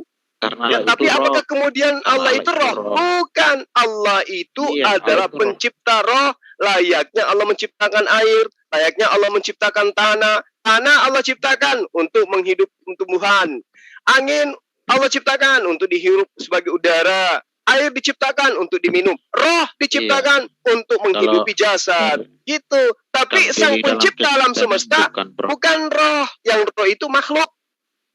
Allah itu bukan roh. Sehingga ketika Allah itu tidak ada rohnya, mati. Oh, itu bukan Tuhan. Bukan hanya makhluk yang kehilangan roh. Dia mati. Kalau di Kristen Allah itu roh. Jadi kalau memang saudara kalau di Kristen harus konsisten, berarti Tuhan banyak. Berarti banyak Tuhanmu. Kalau Allah itu roh, berarti Anda harus mengatakan roh kami ada 7 Tuhan kami. Di mana dikatakan Allahnya orang Israel itu adalah roh? Di mana? Orang Islam juga beda. Di mana dikatakan orang Israel Tuhannya itu roh? Allah itu roh. Dalilnya di mana? Kalau orang Israel itu Tuhannya roh. Ada nggak dalilnya bahwa Tuhannya orang Israel itu ada roh? Di mana dalilnya? Ayo. Nggak ada itu. Ada nggak dalil? Ada nggak dalilnya kalau Tuhannya Bani Israel itu adalah roh? 2 Timotius 1 ayat 7, sebab Allah memberikan kepada kita bukan roh yang membangkitkan kekuatan. Siapa menyembah Dia harus menyembahnya dalam roh dan kebenaran. Ini Yesus yang katakan sendiri. Allah itu roh, dan barang siapa menyembah Dia harus menyembahnya dalam roh dan kebenaran. Ya berarti roh yang dimaksud di situ banyak. Kalau lu berarti roh, kalau yang dimaksud situ berarti banyak dong Tuhan lagi. Karena roh itu banyak. Bukan, Allah itu Esa. Anda gak bisa hitung air laut. Anda kan Anda pernah berkata air laut itu satu? Dalilnya ada di dalam kitab Anda. Roh Tuhan Anda ada 7, berdiri di atas tahta. Berdiri hadapan tahta, 7 tahta. Kan tadi saya sudah kasih tunjuk ayatnya. Roh yang sama, artinya roh itu omnipresent, roh maha hadir. Dia bisa ada di suatu tempat secara bersamaan. Kang Ade. Iya, maha. Kang Ade gantian ya, saya lagi ya. Iya, silakan. Iya. Bang Daniel, kita cek fakta aja ya Bang Daniel ya. Kalau rohnya Yesus sama rohnya ibunya sama apa enggak Bang Daniel? Oh, berbeda. Bedanya apa? Bedanya apa? Khusus Bang Daniel jawab. Bedanya apa? Kalau Yesus itu rohnya itu adalah Allah sendiri. Jadi Bunda Maria mengandung roh Allah begitu? Iya. Yes, Bunda Maria. Jadi Bunda Maria mengandung roh Allah. Mengandung oleh karena karunia Roh Kudus, kerja Roh Kudus. Sebentar, apa yang dikandung Bunda Maria? Ada berapa jenis yang dikandung Bunda Maria? Ya, Pak Yesus kan. Yesus. Dalam diri Yesus ada berapa item? 7 kayak. 7. Apa itu? Ada aja nih. Tubuh 1. Apalagi 7. Saya penjawab tubuh. Itu temanmu sendiri, Christian itu. Temanmu menjawab itu. Saya pikir Christian ini orang Muslim ya. Jadi kalau bukan, dia bukan Muslim, dia mengaku Kristen kok itu. Oh iya, Kristen itu dan dia itu mahasiswa kok. Tapi dia mengatakan 7 tadi. Aku cuma menguatkan aja. Makanya saya nggak percaya dia Kristen. Oke, baik Bang Daniel, kembali ke topik. Ya, masalahnya kitabnya ada dalilnya. Teman-teman mau pakai dia biar Banjul kita. Dan cuma kita cek fakta aja deh. Kita cek fakta. Bang Daniel, mohon maaf. Oke, Mas. Dalam diri yang dikandung Bunda Maria itu ada berapa item? Coba sebutkan. Ya Pak Yesus ya. Yang dikandung Bunda, yang dikandung Bunda Maria itu loh. Siapa? Yesus. Ya, Yesus. Dalam diri Yesus ada berapa item? Dalam diri Yesus ada berapa item? Kok tanya ada berapa item? Darah, daging, apalagi air. Roh. Rohnya Yesus gimana? Roh. Milik. Ya roh Yesus itu kan adalah Allah itu sendiri, karena Allah itu roh. Jadi roh Allah ikut dikandung Bunda Maria. Yesus sendiri bilang, Bapa di dalam aku. Dengerin dulu. Iya, roh Allah ikut dikandung Bunda Maria. Ya, roh Allah ikut dikandung Bunda Maria apa enggak? Loh, roh Allah itu memenuhi segala sesuatu. Ayatnya pun ada. Saya nggak nanya itu. Apakah roh Allah ikut dikandung Bunda Maria? Ya, kalau Maria mengandung Yesus dan Yesus itu hidup karena roh yang ada dalam dia itu adalah Allah. Kenapa masih tanya putar-putar? Ya, berarti roh Allah ikut. Jawaban saya udah jelas. Jadi berarti roh Allah dikandung Bunda Maria. Betul apa betul? Iya, kalau Anda simpulkan seperti itu juga nggak apa-apa. Bukan saya simpulkan, Anda jawab. Roh Allah dikandung Bunda Maria, betul apa betul? Iya, betul. Betul. Kalau begitu roh Allah dikandung Bunda Maria, siapa yang mengendalikan alam semesta? Roh Allah dalam kandungan gimana? Tuhan Yesus Allah itu maha hadir, bro. Saya tunjukkan ayatnya ya. Mau? Kalau jadi berarti roh Allah banyak dong. Ada yang dikandung, Roh Allah ada yang di luar begitu. Maha hadir. Dia memenuhi alam semesta, bro. Kalau Allah itu cuma satu, dia mesti mondar-mandir kayak satpam. Oh, Allah banyak. Oke, Allah banyak. Lanjut Bang Juma, Allah banyak. Bro. Kalau satu mondar-mandir. Rohnya. Iya, roh Allah banyak. Roh Allah banyak apa dikit nih? Banyak. Bang Daniel, ini roh Bang Daniel, ini roh Allah banyak apa dikit? Apa satu? Nggak imbang ini diskusinya. Ya nggak imbang. Nggak imbang. Nggak mendidik kayaknya. Mendidik. Ya inilah kita di sini. Oke, kita reset aja. Kita langsung close aja. Close aja. Nggak mendidik kayaknya. Di close. Filmnya di close aja. Nggak imbang. Kasihan saya itu dibantai di sini nanti. Kami tidak mempermalukan keimanan kamu ya. Tapi dari diskusi ini kita lihat kita nggak imbang ya. Nggak ada.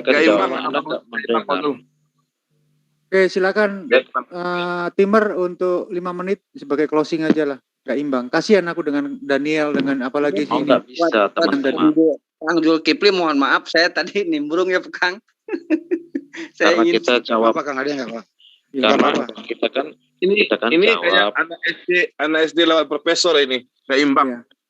Oke, 5 menit Daniel dan siapapun itu silakan closing untuk menjelaskan konsep ketuhanan. Saya closing ya. Jadi tolong dulu sebentar. Diri saya dulu. Ya, disinilah kami itu meletakkan keadilan buat kalian. Kami tidak ingin mengeroyok kalian kalau posisi kalian sudah terjepit kayak begini. Kami akan tetap menghormati kalian apapun itu yang kamu katakan. Jadi ingat di sini kami tidak main keroyok seperti di channel sebelah ataupun di Zoom sebelah. Meskipun begini kami tetap menghormati kalian. Apapun konsep yang kalian percaya silakan diungkapkan dengan tegas. Tapi di sini saya lihat yang satunya tadi seperti orang yang kelelep masuk sungai ini, si Christian ini. Dan Daniel juga begitu, seperti koneksinya itu nggak sempurna. Maka itu saya ambil kebijaksanaan untuk saya tutup aja ini untuk closing. Silakan Daniel, 5 menit ke depan. Koneksi suara saya nggak jelas ya, bro. Ya silakan, 5 menit ke depan. Yuk, jelas Mas, cuman kayak orang puasa 3 hari 3 malam nggak makan minum. Silakan. Daniel Hani. Kang Daniel Hani. Dulu yang lainnya, ditahan dulu biar menyelesaikan closing 5 menit ke depan. Yuk, waktu dan tempat saya persilakan. Mulai. Yang Muslim tolong di mute sendiri-sendiri mic-nya. Jadi jaringan saya di sini memang mungkin bermasalah. Jadi kalau mau diakhiri nggak apa-apa. Tapi bagi saya begini, kalau teman-teman mengajak debat, diskusi, alangkah baiknya menggunakan bahasa yang lebih sopan atau lebih menghargai. Kalau tadi dibilang kasihan ya, bukannya kami kroyok, bukan, tetapi teman-teman kayak tidak sanggup. Nah, bahasa-bahasa seperti itu seolah-olah menyimpulkan bahwa kami tidak bisa meladeni teman-teman. Bagi saya itu sangat gimana ya? Saya mau bilang lucu atau dipus dulu. Tapi begini. Timernya dipus dulu. Saya mengatakan begitu karena saya lihat kondisi di sini. Kamu kenyataannya loh, satu sinyal kamu juga nggak bagus, seperti orang kurang makan. Si Christian tadi seperti orang kelelep. Itu kenyataan saya bilang ini, bukan arti menghina. Saya ngomongnya terus terang. Jadi banyak channel Mas Zulkifli suaranya keras sekali. Mas Ade juga suaranya kurang bagus. Jadi di sini saya letakkan keadilan. Daripada dilanjut, kamu akan tertindas dengan suara-suara di sini yang keras.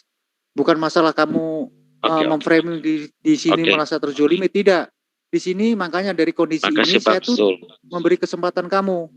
Jadi jangan kamu bermain kata ya di sini. Silakan. Oke, waktu dimulai. Oke, makasih Bang Sul. Jadi mungkin karena di sini sudah malam, makanya saya juga bicara pelan-pelan. Ya, terima kasih atas diskusi yang sudah disampaikan. Tetapi saya mau menegaskan sekali lagi bahwa kalau berbicara ketuhanan orang Kristen, Ya, karena kita tahu bahwa Yesus itu dari Yahudi dan dia sendiri menegaskan kembali di Ulangan 6 ayat 4 bahwa Allah itu Esa dan barang siapa menyembah dia harus menyembah dia dalam roh dan kebenaran, itu di Yohanes 6 ayat 4 kalau tidak salah. Dan dia katakan bahwa aku dan Bapa satu, yaitu Esa juga. Nah, makanya kami percaya bahwa Allah yang Maha Kuasa bisa melakukan apapun, bahkan menjadi manusia pun dia bisa. Jadi itulah penyataan Allah yang sempurna di dalam Yesus Kristus. Terima kasih. Masih 3 menit. Pak Nyoman kali mau nambahin. Ya, terima kasih. Jadi kalau bicaranya tumpang tindih, saya juga agak susah ini untuk ngobrol nih kalau modelnya seperti ini. Tadi saya sudah mengatakan. Begini, entar di stop dulu. Bukan masalah tumpang tindih. Tadi waktu sudah saya berikan 5 menit, ternyata kalian tidak bisa berkoordinasi dengan baik. Keduanya dari sinyal kalian yang tidak bagus dan juga ada teman kalian yang mengaco sepertinya Christian tadi. Makanya itu saya tutup. Ya, bukan ini di sini enggak kacau balau kok. Tapi roh Allah itu adalah. Makanya kamu kan nggak dengar suara saya toh. Nah, kamu dulu kamu. Makanya kamu nggak dengar suara saya. Jangan gedabrus saja. Di sini sudah jelas. Di sini koneksi kalian tidak bagus. Apalagi ada namanya Christian tadi datang masuk ke tim kamu, tapi malah bikin kacau dengan kemampuannya yang sudah kita tahu sendiri. Malah kamu sempat bentrok dengan si Christian tadi. Maka dari itu saya putuskan untuk menutup daripada nanti kamu salah paham dengan kita. Di sini nggak ada keroyokan kok. Timer sudah kita bagi 5 menit sesi pertama tadi. Tapi kenyataannya kalian tidak bisa memanfaatkan waktu dengan baik. Akhirnya saya bikin ini timernya saya rubah 30 menit untuk head to head. Artinya bisa TikTok. Tapi kenyataannya di situ kalian tidak bisa menjawab. Dari kenyataan ini makanya saya riset. Silakan sekarang untuk 2 menit ke depan. Silakan dibuka ini. Siapa ini? Si Nyoman ini. Saya tegas katakan di sini. Ya, saya hanya mempersingkat saja bahwa Allah kami itu adalah roh. Roh itu maha hadir. Lebih daripada angin. Kalau angin ada di mana-mana, angin itu adalah satu, dimanapun angin itu adalah satu, tetapi angin itu terbatas hanya ada di bumi. Nah, kalau Allah roh, itu tidak hanya seperti angin yang ada di mana-mana, tetapi di jagat raya ini ada, apalagi di lubang hidung, apalagi di rahim, di mana-mana dia hadir.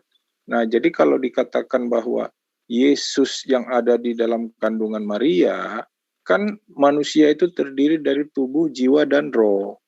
Otomatis Yesus memiliki tubuh, jiwa, dan roh Allah. Roh Allah selain ada di surga, ada di dalam tubuh Yesus. Jadi yang disebut Allah adalah roh.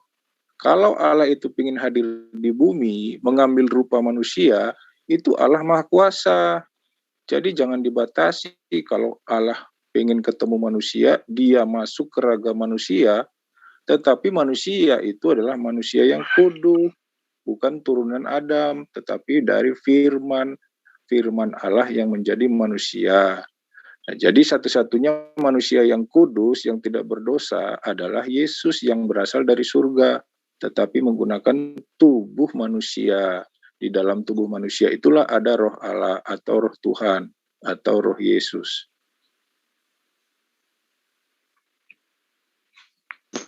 Masih ada Pak Nyoman 1 menit. Ya, oke, saya lanjutkan kalau nggak ada. Jadi kalau dikatakan bahwa kita itu mengangkat manusia jadi Allah, itu salah. Justru Allah itu yang bermurah hati untuk menunjukkan dirinya supaya bisa dilihat orang, seperti janjinya kepada Musa, seorang nabi akan kukirimkan kepadamu. Itu maksudnya adalah Yesus yang dipenuhi, yang memiliki roh Allah di dalam tubuhnya. Jadi kalau manusia Adam dan turunannya sampai kita sekarang, itu masing-masing punya satu roh, yaitu roh manusia. Sedangkan Yesus tidak punya roh manusia. Dia hanya memiliki roh Allah di dalam dirinya. Sehingga kalau seorang hanya semata-mata memiliki roh Allah di dalam dirinya, tentu dia tidak berbuat dosa. Sedangkan manusia, roh manusia itu sudah tercemar roh dosa dari Adam. Baik, terima kasih. Waktu sudah habis ya. Perlu digarisbawahi lagi, kami di sini tidak pernah menghambat kalian untuk menjelaskan konsep ketuhanan. Kami sediakan ruang dan waktu. Kami di sini tetap menyediakan tanpa apa? Tanpa memiut kalian, tanpa kalian, selagi kalian itu berdiskusi dengan baik. Jadi jangan sampai ada, di Zoom ICCC nanti kita dijolimi. Jangan sampai begitu loh. Oke, silakan Mas Juma untuk closingnya 5 menit ke depan. Monggo. Baik. Jadi berbicara mengenai Sang Pencipta alam semesta, kaitannya dengan Yesus. Kalau Anda mau tahu kelemahan, kekurangan, dan dosa-dosa Yesus, ya tanya sama Pendeta Deki. Tadi pagi sudah dikasih materinya. Tuhan Sang Pencipta alam semesta itu di dalam ajaran agama Islam itu tidak serupa dengan makhluk. Ya, tidak ada seorang pun yang setara dengan esensi Allah itu sendiri. Itu juga diajarkan oleh Yesus. Ketika Yesus datang ke muka bumi, dia tidak pernah sekalipun mengajarkan hal yang diajarkan oleh orang Kristen saat sekarang. Bahwa dia itu adalah Tuhan yang datang dalam rupa manusia. Roh yang ada di dalam dirinya adalah roh Tuhan itu sendiri. Kenapa? Pembuktiannya sangat jelas. Yesus yang terdiri dari roh dan jasadlah yang kemudian mengajar dan tampil sebagai guru di tengah-tengah Bani Israel. Bukan cuma jasadnya, tetapi rohnya juga ikut nimbrung. Dan ketika dia mengatakan, aku tidak dapat berbuat apa-apa dari diriku sendiri, bukan cuma jasadnya yang berkata, tapi rohnya pun ikut serta mengatakan hal itu. Tidak mungkin jasad tanpa roh mampu berkata-kata. Itulah Yesus dengan rohnya. Dia adalah manusia seutuhnya. Baik rohnya maupun jasadnya sama-sama adalah manusia. Nah, hanya ada di dalam penggambaran agama di luar daripada agama Islam itu Tuhannya aneh-aneh digambarkan. Seperti di dalam Kejadian 32 ayat 28, bagaimana kemudian Tuhannya mereka datang berupa manusia, duel dengan Nabi Yakub, dan anehnya Tuhannya pun kalah di situ. Belum lagi di dalam Yohanes 1 ayat 32, Tuhan mereka menjelma menjadi burung merpati yang terbang di atas sungai. Sangat merendahkan Tuhan sebenarnya. Apalagi ketika mengatakan Tuhan itu ada roh. Itu sebenarnya hinaan terhadap Sang Pencipta. Bagaimana mungkin kemudian Tuhan itu dihinakan seperti itu? Berbentuk 7, bermata 7, bertanduk 7, dan itulah ketujuh roh Tuhan yang diutus ke muka bumi. Allah itu roh, dan barang siapa menyembah dia harus menyembah dalam roh dan kebenaran. Sementara roh itu kalau kita tahu dia adalah makhluk gaib yang bisa jadi dia ada di gentayangan kemana-mana. Belum lagi kalau kita berbicara mengenai Kejadian 1 ayat 2, bumi belum berbentuk dan kosong, gelap gulita meliputi samudera, dan roh Allah melayang-layang di atas permukaan. Ini sebenarnya adalah penghinaan. Wahyu 5 ayat 6. Maka aku melihat di tengah-tengah tahta keempat makhluk, dan di tengah-tengah tahta itu berdiri seekor anak domba seperti telah disembelih, bertanduk 7 dan bermata 7. Dan itulah ketujuh roh Allah yang diutus ke seluruh bumi. Ini sebenarnya penghinaan. Ya, dan sehina itukah bentuk Tuhan? Ya, seharusnya teman-teman Kristen ini memikirkan sudah sempurnakah konsep ketuhanan dengan mengatakan bahwa Tuhan itu adalah roh, sehingga Anda tidak bisa membedakan antara iblis dengan Tuhan Anda sendiri karena sama-sama roh. Apa yang bisa membedakannya? Tidak ada, sama-sama roh. Nah, itulah makanya saya katakan, kalau kemudian Anda mengatakan bahwa Yesus itu adalah Tuhan, Yesus itu adalah Bapa itu sendiri yang datang dalam rupa manusia, tapi faktanya Yesus sendiri mengatakan tidak pernah menyebut dirinya sebagai Allah. Bahkan dia menyebut Allah sebagai Allah yang satu-satunya yang telah mengutus dirinya. Belum lagi di Yohanes 8 ayat 17 ayat 18, Yesus dan Bapa ada dua pribadi. Kalau yang ada di dalam diri Yesus itu adalah roh Allah itu sendiri, maka dia tidak akan mengatakan dua pribadi. Ya. Tetapi faktanya Yesus mengatakan dirinya ada dua pribadi. Kemudian di Kisah Para Rasul 10 ayat 38, Yesus adalah yang diurapi oleh Allah. Nah, sementara yang ada dalam dirinya adalah Allah itu sendiri. Kayak mana ceritanya coba? Jadi apa yang dituangkan di dalam konsep bahwa Yesus itu adalah Tuhan, itu tidak benar adanya. Baik menurut akal sehat maupun menurut Yesus itu sendiri. Karena dia mengatakan, aku akan pergi kepada Bapakku dan Bapakmu, karena Bapakku lebih besar daripada aku. Nah, kalau yang di dalam rohnya itu adalah Bapa itu sendiri, bagaimana mungkin kemudian dia mengatakan, aku akan pergi? Bagaimana mungkin dia mengatakan, Bapakku lebih besar daripada aku? Bagaimana mungkin dia mengatakan, aku tidak dapat berbuat apa-apa dari diriku sendiri, kalau ternyata roh yang ada di dalam dirinya adalah dirinya sendiri, adalah Yesus itu sendiri. Meskipun jasadnya ada, tapi rohnya, kalau dia itu adalah Allah itu sendiri, Yesus itu sendiri, dia tidak akan mengatakan, aku tidak dapat berbuat apa-apa dari diriku sendiri. Tapi faktanya dia katakan itu. Yohanes 5 ayat 30 membuktikan bahwa sekuat apapun akal-akalan menuhankan Yesus, tidak akan pernah sampai kepada hakikat ketuhanan. Kenapa? Faktanya Yesus itu adalah manusia yang juga bertuhan kepada Allah. Demikian. Terima kasih Bang Zuma. Terima kasih juga dari teman-teman Kristen yang telah berdiskusi sangat baik di sini tadi ya, meskipun ada sedikit gangguan dari koneksi mereka. Bang Handi, habis waktunya. Masya Allah. Waktu sudah habis, sekarang waktu bebas saja, waktu bebas. Sorry bang. Cukup. Tapi tetap saya latkan ini, karena di sini ada Nyoman. Ya, saya mau closing lah sedikit aja. Ya. Sudah habis, closingnya sudah habis tadi, udah 5 menit. Cepat aja Bang, lanjut aja dengan Bang Yoman. Bang Yoman masih mau tuh. Bang Yoman. Iya. Ini tidak ada timer ya, timer moderator aja.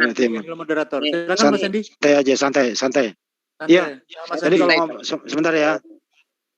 Kalau ngobrol sama Pak Nyoman ya santai-santai aja. Oke. Monggo Kang Ade ngobrol. Ya. Ini ya Pak Nyoman ya. Saya mohon maaf, saya bukan ngajarin. Ya, saya bukan ngajarin. Saya hanya membacakan Bible-mu sendiri, gitu kan. Ya. Yesus di dalam Bible Anda, silakan Anda kaji sendiri Bible Anda. Yesus sendiri, dia ngomong sendiri bahwa dia itu adalah anak manusia, gitu loh. Dia tuh silakan kaji banyak di dalam Bible Anda bahwa Yesus mengaku bahwa dirinya adalah anak manusia. Dan jangan salah, saya kutip Pengkhotbah pasal 3 ayat 19. Karena nasib manusia adalah sama dengan nasib binatang. Nasib yang sama menimpa mereka, demikian juga yang lain. Kedua-duanya mempunyai napas yang sama. Dan manusia tak mempunyai kelebihan atas binatang, karena segala sesuatu adalah sia-sia. Jadi, ya, menurut Pengkhotbah pasal 3 ayat 19, manusia ini disamakan dengan binatang.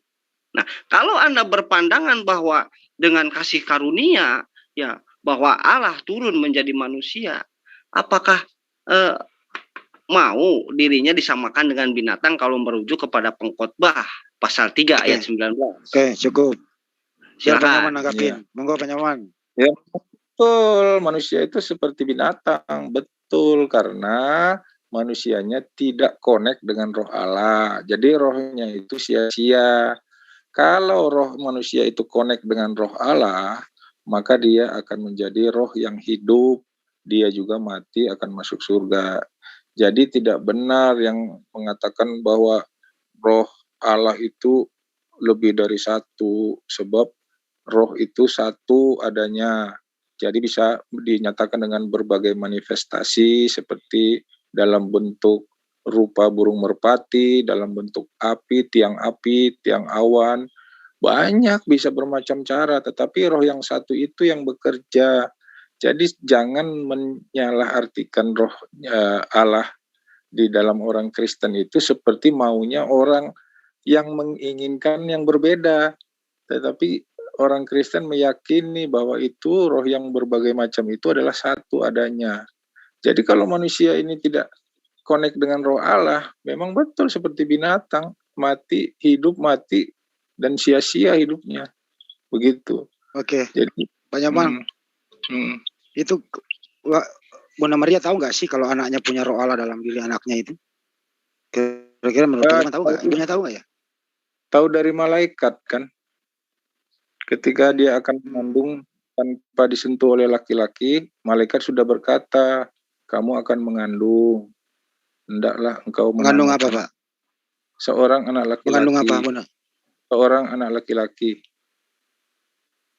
Oh, enggak dikasih tahu nanti mengandung roh Allah gitu, enggak? Seorang anak laki-laki, hendaklah engkau menamai dia Yesus. Jadi kalau yang dikandung itu adalah daging, tentu daging itu kan punya jiwa dan roh. Roh apa itu Pak? Yang dikandung Bunda Maria?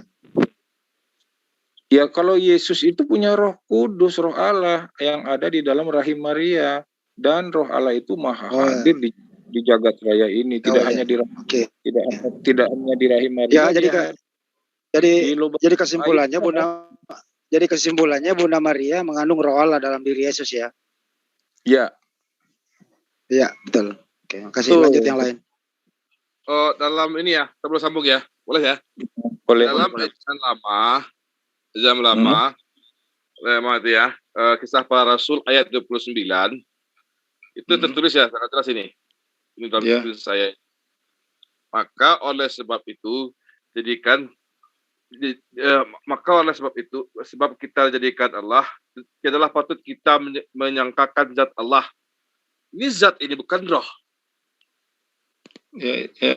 Saya baru pertama nih ada tulisan zat ini.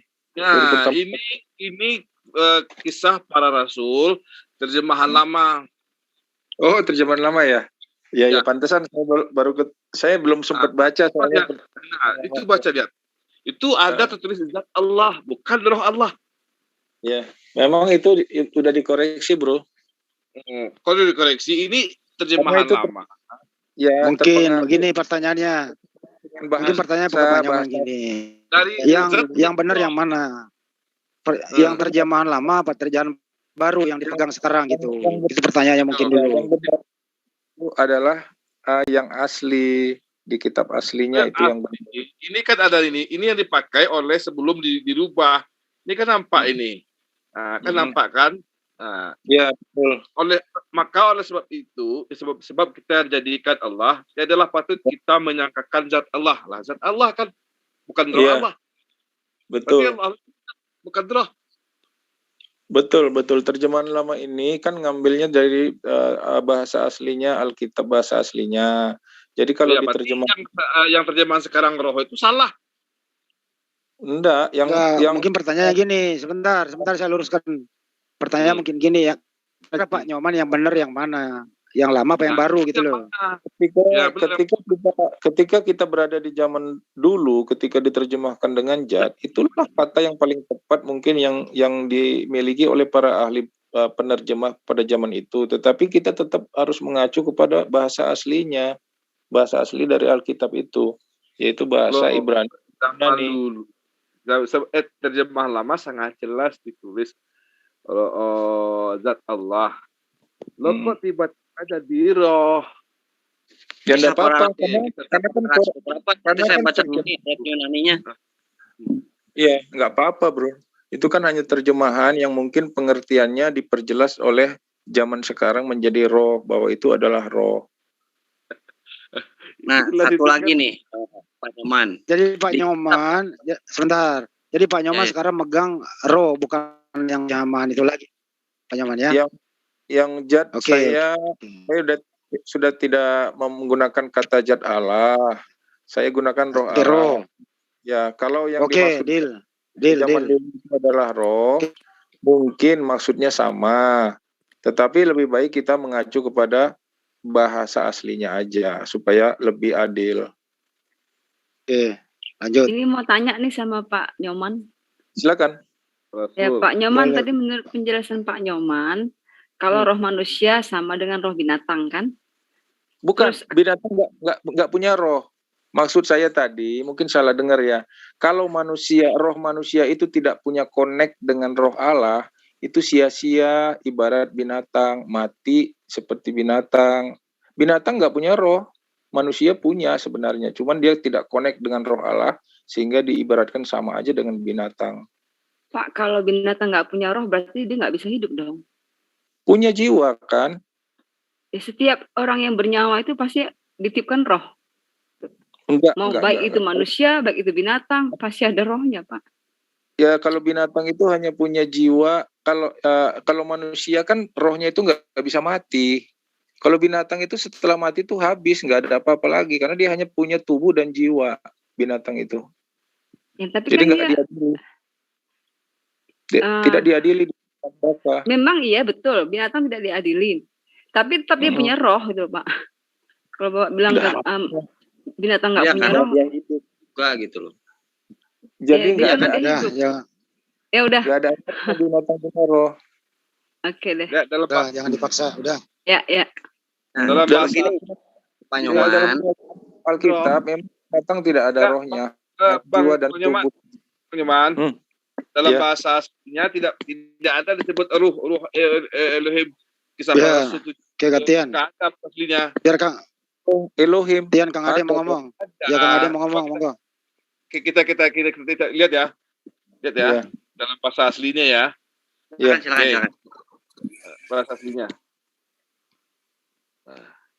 Ada nggak di situ tertulis ruah?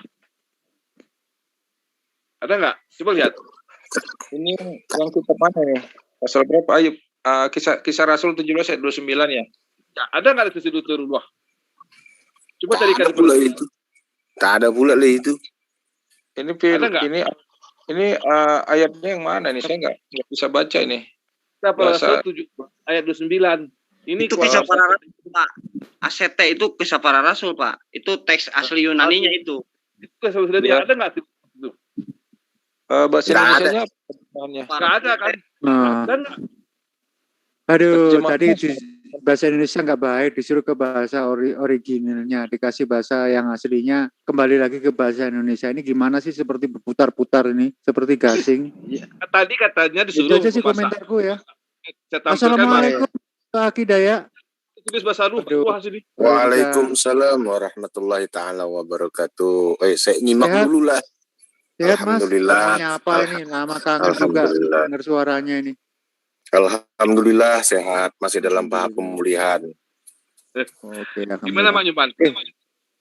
Ada nggak ini yang dari mana? Dari ayat mana? Sebentar Pak Zul, ada Mas Don tuh Pak Zul. Pak Zul ada Mas Don. Pak Nyoman tadi kan minta bahasa aslinya. Ya udah Mas Emil sudah diterangkan tadi, itu di bahasa aslinya itu ada kata-kata yang nggak sinkron. Udah biarin aja. Nggak usah dipaksa untuk mereka meyakini. Yang penting kita memberi pelajaran kepada audien di luar sana. Gitu aja. Sekarang Assalamualaikum Mas Don. Bentar saya sapa dulu pendiri dari Zoom pertama tadi ini, termasuk Mas Heri Daya ini. Assalamualaikum Mas Don. Waalaikumsalam. Muncul ini, kangen juga ini. Ini Mas Don ini salah satu pejuang kita juga ini yang baru hadir hari ini. Oke, silakan dilanjut. Kita nyimak aja. Silakan. Mas Don silakan. Ya. Enggak, ini dalam bahasa aslinya dalam bahasa aslinya yang diminta oleh Bang Nyoman tadi ternyata tidak dapat kata ruh. Di 1 Korintus berapa itu? Itu kisah para rasul, Pak. Kisah para rasul. Pak. Ya, kisah para rasul. 17 ayat 29. Ini bukan itu. Coba di-share lagi Pak, saya yang bacain Pak. Ini. Coba baca Pak. Saya mau lihat Alkitab dong. X itu kisah para rasul Pak Nyoman. Ya, kisah 1 tahun 17 ayat 29. Ada nggak tertulis di sini ruah? Ada nggak di sini? Coba cari di sini yang namanya ruah. Coba di bol. Ada nggak di sini? Saya bisa kata ruah. Di bol. Mas. Mau di bol pun nggak ada juga itu. Nggak ada kan? Dihindari itu nggak ada kan? Ada apa enggak? Kalau ada saya beli. Nggak ada Pak. Nggak ada. Apilio itu. Apilio itu bukan roh itu. Apilio itu. Tutup. Udah nggak ada, tutup. Oke. Sekarang bagian saya ya. Sekarang bagian saya. Ya, ntar saya tutup dulu. Jadi di sini, sorry, di sini bukan tempat mengadili Pak Nyoman ya. Iya. Ya. Enggak, saya nggak mengadili Bang Andi. Tenang aja, nyantai. Nyantai ya. Kita bicara, kita kan cuma apa yang ada aja. Oke, Mas Emil, tolong ditahan dulu, biarkan Mas Ade berbicara. Oke. Ini Pak Nyoman, ya, saya tuh aneh. Anehnya begini. Kalau seandainya Tuhan itu adalah roh, ya, kalau Tuhan itu adalah roh, nah bagaimana di kisah para Rasul 2 ayat 27, ketika Yesus mati ya 3 hari 3 malam. Itu menurut riwayatnya dia menginjili orang mati gitu loh. Iya betul. Iya kan, menginjili orang mati. Dia kan turun ke dunia orang mati. Nah, di LAI dan di KJP itu dunia orang mati itu loh. Tapi ketika saya baca teks aslinya itu Hades, Pak. Itu dewa Hades. Iya betul Hades. Jadi Hades itu adalah dewa Hades. Betul Hades. Betul Hades, betul. Iya kan? Berarti Yesus ketemu dewa Hades. Berarti bukan, itu dunia orang mati. Masuk ajaran pagan, Pak. Masih menyembah dewa-dewa Yunani, percaya dengan dewa-dewa Yunani. Dewa Hades kan dewa kematian yang ada di dalam ajaran-ajaran orang Yunani. Kalau Bapak nggak percaya silakan aja buka. Tolong di-share betul para rasul versi aslinya. Memang betul Hades adalah dunia orang mati. Para Rasul 2 ayat 27. Kisah para Rasul 2. Kisah para Rasul 2 ayat 27. 2. Tapi versi aslinya ya. Nah. Ya ini asli. 2 27. Kalau nggak ada di NIP juga ada. Ini asli ini. Hadesnya gitu loh. Nah, itu Hades kan? Nah, sedangkan dewa Hades itu adalah dewa kematian yang disembah oleh orang-orang pagan Yunani. Apakah Yesus ketemu dengan dewa Hades ini? Hades itu dunia orang mati, dunia alam maut. Kan Anda buka Google, ketik dewa Hades, nanti keluar itu dewa kematian, Pak, yang disembah oleh orang-orang Yunani. Mohon maaf, saya bukan mengadili, bukan gitu loh. Betul, Bro. Itu memang dunia kematian, sebab itu bukan wilayah dari kerajaan Allah. Kerajaan Allah itu adalah Daus di surga. Kalau di perut bumi dikuasai oleh dewa kematian, oleh iblis. Berarti iblis menguasai dewa kematian. Iya, untuk orang yang tidak percaya kepada Tuhan, otomatis rohnya masuk ke dalam perut bumi. Berarti dikuasai oleh iblis. Ada yang bisa share nggak? Google, coba ketik dewa Hades. Itu kan dewa pagan Yunani itu. Bentar saya cari itu. Istilah untuk setan atau iblis yang berkuasa di Hades, di perut bumi. Hades ya, dewa Hades ya? Iya. Dewa Hades. Ya, dewa Hades. Dewa Hades. Itu nggak jadi masalah karena memang itu memang seperti iblis juga. Iya, kemarin Pak Nyoman saya dialog sama teman Kristen. Yesus mati 3 hari 3 malam itu di dalam kubur itu, rohnya Yesus itu menginjili orang mati gitu loh.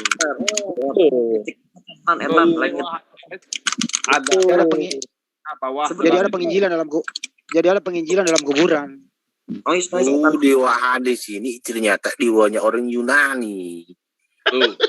Gitu pula lah ini. Pening kali ini kepala. Papua orang Batak masuk. Clear sudah itu Dewa Hades itu punya orang Yunani itu. Udah. Saya bisa sedikit berkomentar atau tidak ini sedikit saja. Iya berkomentar lah kau Pak Eri. Pak. Ya. Nah, begini saja. Ini orang Kristen selalu mengandalkan Yohanes pasal 4 ayat 24. Lalu mereka berkeyakinan kalau Allah itu adalah ruh. Nah, padahal kalau kita adil, kita juga buka Bible itu, ya, dalam Yesaya pasal 26 ayat 4, itu dikatakan kalau Tuhan Allah itu juga gunung batu. Lama-lama batangnya hilang. Nah, kemudian lagi juga di dalam 12 Ibrani 12 pasal pasal 29 juga dikatakan di situ Allah adalah api yang menghanguskan. Nah, bagaimana pula lah ini? Padahal di sini kalau kita mau adil, kalau kita hanya berpatokan kepada Yohanes pasal 2 ayat 42, kita juga harus konsisten kalau Allah itu adalah gunung batu. Allah itu juga api yang menghanguskan. Nah, tapi nanti mereka katakan di dalam Yesaya pasal 26 ayat 4 itu kata kiasan. Di dalam Ibrani pasal 12 ayat 29 itu juga kiasan. Bukankah di dalam Yohanes pasal 4 ayat 24 itu juga kiasan di situ? Coba perhatikan ayatnya. Coba dibukalah dulu gini, siapa yang bisa screenshot. Berapa? Nah, sudah lalai. Nah, kita lihat Ibrani saja lah dulu. Ibrani pasal 12 ayat 29. Berani. Udah ya. Sama bahasanya dengan Yohanes pasal 4 ayat 24 itu sama sekali itu dia punya bahasa. Jadi jangan terlalu berkesimpulan dengan melihat ayat Yohanes pasal 4 ayat 24. Lalu kalian berkesimpulan bahwa Allah itu adalah roh. Di saat kalian Ibrani berapa, Bang? Ibrani pasal 12 ayat 29. Waktu dikasih Pak ayat Ibrani pasal 12 ayat 29 lalu katakan itu kata kiasan. Lah bagaimana juga kalau nanti kalau kita katakan di dalam Yohanes pasal 4 ayat 24 itu juga kata kiasan, bagaimana? Iman kau iman kiasan apa pula itu? Ya, sudah lah. Sudahlah. Tutup begitu saja lah dari aku itu. Iya, sudahlah. Sudah. Capek lagi. Capek pula lah aku melogat baca. Tapi yang menghanguskan itu ditujukan kepada orang-orang yang memang tidak berkenan di hati Allah. Bisa aja dia menjadi api yang menghanguskan, tetapi bisa juga dia menjadi mujizat. Intinya begini. Kita kepada kita sedikit membunuh dalam tempo 1 hari ribuan umat Israel bisa dia bunuh. Itu lebih dari api yang menghanguskan kalau Allah sedang marah kepada kelakuan orang Israel yang tegar tengkuk. Tetapi orang-orang yang berkenan di hadapannya ya diberkati dan diberikan mujizat. Jadi jangan nyambung itu. Nyambung itu, Pak. Enggak. Sekarang begini. Kita lagi membahas, kita lagi memperbandingkan apakah itu kata kiasan atau bukan. Ya, kiasan. Nah, kiasan kan. Lalu bagaimana kalau kita merujuk kepada sedangkan bahasanya di situ jelas. Ibrani pasal 12 ayat 29. Sebab Allah kita adalah api yang menghanguskan. Perhatikan di sini, tidak ada sama sekali delik-delik daripada kata kiasan. Nah, bagaimana dengan bunyi ayat daripada Yohanes pasal 4 ayat 24 yang kalian artikan secara harfiah bahwa Allah itu adalah ruh, Allah itu ruh. Dan barang siapa menyembah dia, ya, dia harus menyembah dalam roh dan kebenaran. Nah, pertanyaan saya, kalau kami katakan Yohanes pasal 24 ayat 24 ini adalah kata kiasan, penjelasan kalian bagaimana? Silakan. Iya, kalau api yang menghanguskan itu memang bukan kiasan. Itu adalah sifat Allah yang memiliki kemarahan apabila bertemu dengan sesuatu yang tidak berkenan di hadapannya. Kalau yang dimaksud berarti Tuhan kamu api begitu. Dengan kiasan itu maksudnya yang ada di Yohanes 16 ayat berarti Tuhan kamu api, kamu mau akui Tuhan kamu api begitu. Kalau itu tidak diartikan secara kiasan, berarti Tuhan kamu api dong. Bukan kiasan, itu adalah salah satu perbuatan Allah, kemahakuasaan Allah terhadap sesuatu yang tidak berkenan di hadapannya.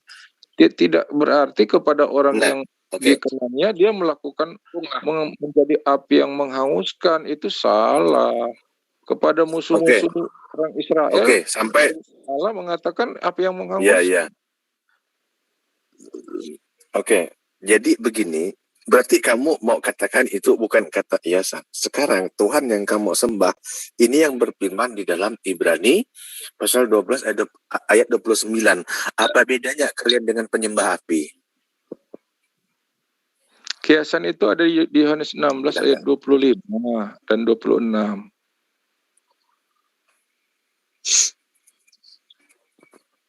Saya kalau begini cepat ngantuk. Saya kalau lawan dialog saya nggak nyambung kayak gini.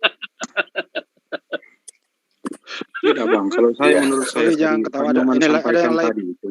Panyoman sampaikan tadi itu adalah sifat Allah, sifat Tuhan yang berupa bisa ini kan. Tapi kok masa dia bilang sampaikan seperti itu? Dia katakan bukan kiasan loh. Iya. Mana ada kata kiasan? Berarti apa bedanya kalian dengan para penyembah api? Tidak menyembah api itu adalah kemurkaan Allah. Kenapa harus disembah orang yang apinya itu? Api itu kan kemarahan Allah. Di situ jelas Allah kita adalah api lah. Iya, sifat Allah itu bisa menjadi apa menghanguskan. Bukan ya, Allah itu sama kan dengan sifat. api. Bukan Allah sama dengan api. Allah itu api yang menghanguskan. Itu mempunyai satu sifat kemarahan terhadap musuh-musuh dari orang Israel yang menentang Allah. Saya paham maksud Anda. Kalau di situ Anda katakan bahwa itu adalah, kalau di situ adalah Anda katakan bahwa itu adalah sifat. Pertanyaan saya, sifat itu dikiaskan seperti api, tapi Anda katakan itu bukan kata kiasan. Ayo dilimatkan. Nggak ada kata kiasan. Alkitab menyebut kata kiasan adanya di Yohanes 16. Kemudian bakal ketemu ini. Ada 3 kiasan di Alkitab, kata kiasan. Berarti Tuhannya Kristen api. Kemudian itu di Yohanes 16 itu kiasan. Ayo para netizen silakan menilai. Panyoman itu. Panyoman ini bukan Hindu ya? Bukan Hinduisme. Bukan. Dia Panyoman itu anti trinitas dia. Jadi mendefinisi Allah itu adalah api itu salah, Bro. Jadi jangan kita terjemahkan Allah adalah api. Berarti jadi Allah itu adalah apa? Berarti LAI salah dong dengan mengatakan sebab Allah kita adalah api. Iya, salah dong LAI berarti. Ada asal muasal, makanya dia menjadi api yang menghanguskan. Allah esensinya adalah roh. Dia bisa menjadi seperti api yang dia bisa menjadi Allah api yang menghanguskan itu dalam konteks apa? Bukan dalam konteks artinya di sini Anda mau katakan bahwa api di sini adalah sifat. Itu adalah esensi.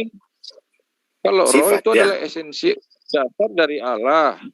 Kalau Allah bisa menjadi tiang api, bisa menjadi tiang awan, bisa menjadi api yang menghanguskan, itu amarah. Artinya ini merujuk kepada sifat, iya kan?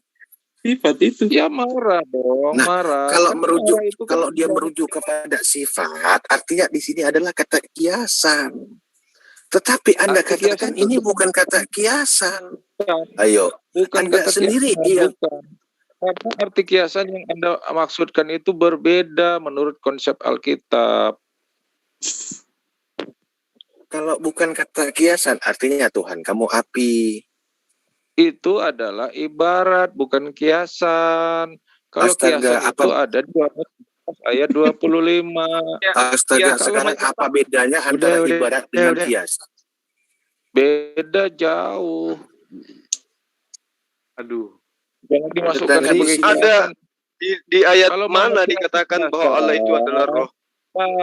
Kata kiasan di dalam Yohanes pasal 4 ayat 24. Api yang menghanguskan. Tidak nyambung.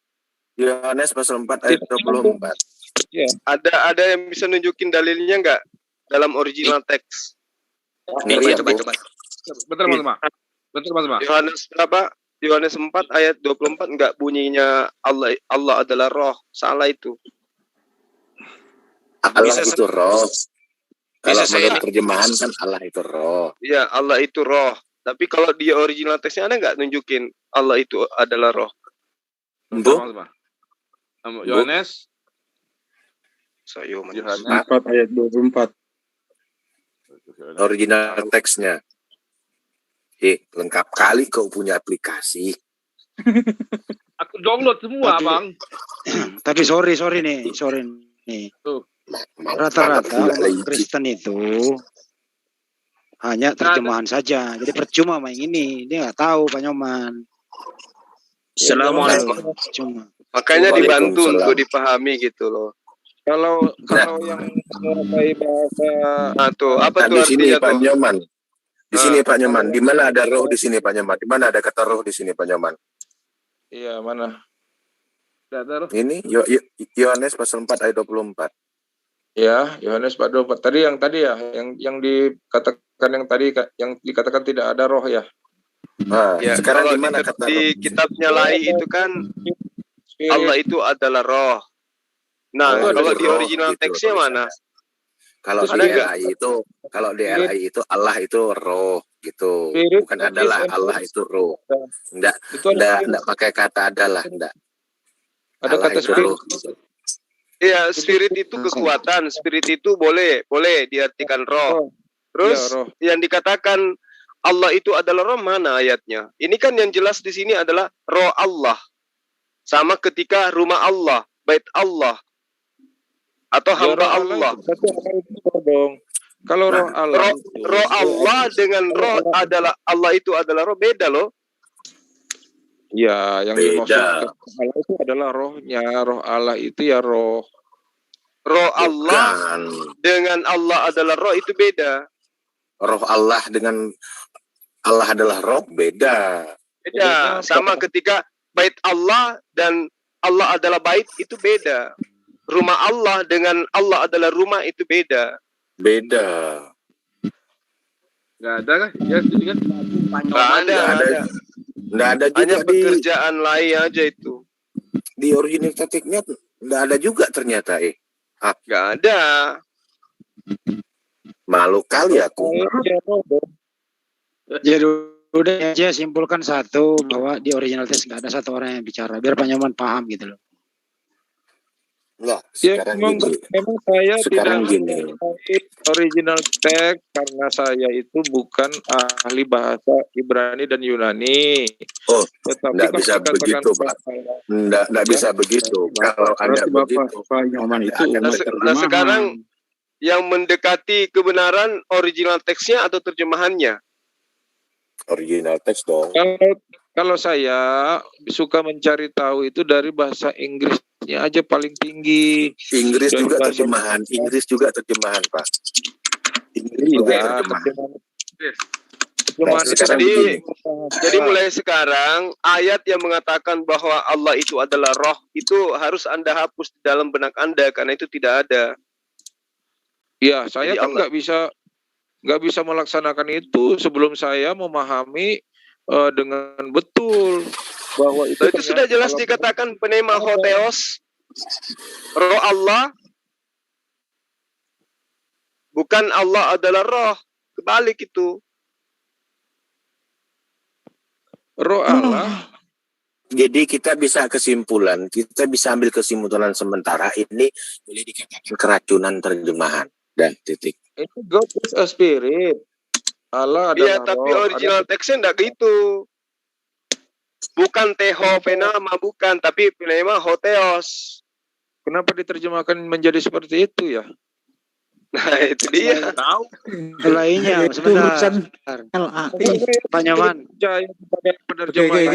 Dendel Mas Adi, Dendel. Pak Nyoman. Gak merasa tertekan di sini. Iya benar, Pak Nyoman. Karena lembaga Alkitab Indonesia itu terlalu kreatif, Pak. Jadi mohon, Pak Nyoman jangan terlalu percaya semua itu.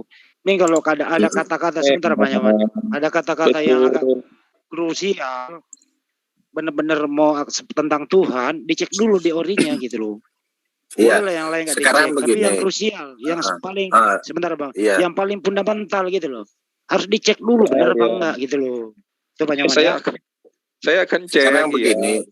Sekarang begini, terserah Pak Nyoman, beliau mau terima atau tidak, tapi kenyataannya di dalam original teks bukan begitu isinya. Sekarang target kita bukan Pak Nyoman. Pak Nyoman hanya teman kita berbicara, teman kita berdiskusi. Target kita adalah para netizen yang menyaksikan live ini. Dalam arti di sini kita buka wawasan pada netizen yang menyaksikan live ini supaya mereka mengetahui, oh ternyata di dalam original teksnya tidak ada dikatakan Allah itu adalah roh. Tidak ada. Itu target kita. Jadi terserah Pak Nyoman mau bagaimana saja dia untuk berapologi, itu hak dia dan itu kita hargai pendapat dia. Ya, saya rasa singkat dari saya demikian. Oke, silakan. Bukan pendapat. Saya menerima informasi seperti ini bukan berarti saya menerima, ya, bukan pula saya bisa membantah sebab saya bukan dalam penguasaan bahasa ini. Tapi jangan kira saya menerima, karena saya juga memiliki suatu kata di situ, roh Allah yang ada di dalam kalimat itu. Ya? Intinya begini Pak, Anda mau terima atau tidak itu hak Anda. Anda mau membantah atau tidak itu hak Anda. Nah, itu hak Anda. Intinya sekarang kami bisa menunjukkan bukti fakta otentik yang tertulis bahwa ternyata tidak ada kata Allah itu adalah roh di situ. Iya, saya kan dengar, tapi saya katakan kan saya tidak menguasai bahasa itu. Gini Pak Nyoman, saya minta maaf ya. Kalau orang itu mengimani suatu keyakinan, pasti dia akan mencari original teksnya, bukan hanya terjemahan Pak. Jadi tidak perlu jangan itu berpikir seperti itu. Saya mencari terjemahan itu apabila ada yang menyangkalnya, sedangkan yang menerjemahkannya sendiri menyatakan Allah adalah roh. Lalu kalau ada yang menyangkalnya, apakah saya serta-merta menerimanya? Enggak juga, saya akan mencari tahu. Udah dikasih tahu Pak Nyoman, kamu udah dikasih tahu tadi original teksnya kayak gitu. Ya sekarang kan ada mestinya sih. Sekarang kan ada dua sumber nih. Yang pertama terjemahan LAI, yang kedua terjemahan dari Brurs di sini. Oleh sebab itu saya kan tidak bisa, karena selama ini saya bukan terjemahan dari kami, bukan. Kami hanya menunjukkan original teksnya saja, bukan kami menerjemahkan, tidak. Kami hanya menunjukkan original teksnya saja. Kami tidak ada hak untuk menerjemahkan kitab Anda. Kan saya baru dapat info. Ini baru saya dapat info. Terima kasih. Tapi saya belum yakin. Karena saya belum yakin itulah, makanya saya tidak serta-merta menerima pada saat saya menerima info ini. Iya betul Pak. Iya, paling tidak. Jadi mulai malam ini Pak. Mulai malam ini Pak Nyoman. Ya nanti ambil ini hikmah dipelajari dulu. Malam ini juga nggak kita paksa kok Pak Nyoman untuk menerima semua itu gitu loh. Ya itu betul. Saya pasti tidak akan. Ini kalau saya cek lagi malah di dalam Sinaiticus dan kodek-kodek tertua ini nggak ada kata pneuma. Yang ada itu cuma benar nih. Saya share screen ya. Nah, tambah pengalaman lagi nih. Kan tadi saya juga kan dapat info dari yang lain mengenai penjelasan mengenai bahasa ini. Nih Pak, biar Bapak belajar dikit gitu. Ini Sinaiticus kan. Nggak ada kata pneuma di sini, cuma pena, TC. Apa ini TC? Kaitos, proski, nontas, auton. Nggak ada kan? Ini juga nggak ada. Yang ada itu di ini Pak. Ini Tectus Receptus ada nih. Tectus Receptus baru ini dirilis tahun 1624. Barulah di sini muncul kata pneuma, hotheos, kaitos, proski, nontas gitu. Kalau di kodeks tertua ini nggak ada. Nah ini baru ada nih di abad keempat pneuma. Sorry Bro Ethan, ini pelajaran Pak Nyoman belum nyampe sini. Belum. Sorry. Belum. Pak Nyoman belum nyampe ke situ pelajarannya. Mohon maaf. Belum. Saya baru belajar. Setidaknya kita tunjukin ke dia kalau sebenarnya di kodek tertua dia itu tidak sempurna gitu. Bahkan tulisannya itu pun tidak bisa dibaca sebagai pneuma. Dan Tuhan Yehudi pun tidak ada roh. Tidak, mereka tidak percaya dengan eksistensi Elohim itu sebagai roh. Jadi biarlah malam ini menjadi pelajaran buat kita semua, terus pelajaran buat Pak Nyoman untuk sedikit demi sedikit ke original teks, jangan terlalu fokus ke terjemahan. Betul ya Pak Nyoman? Ya betul juga sih, cuman saya jarang ingin berdebat dengan saya seperti itu. Saya menguasai Puji Tuhan. Inilah hikmahnya kita saling berdiskusi.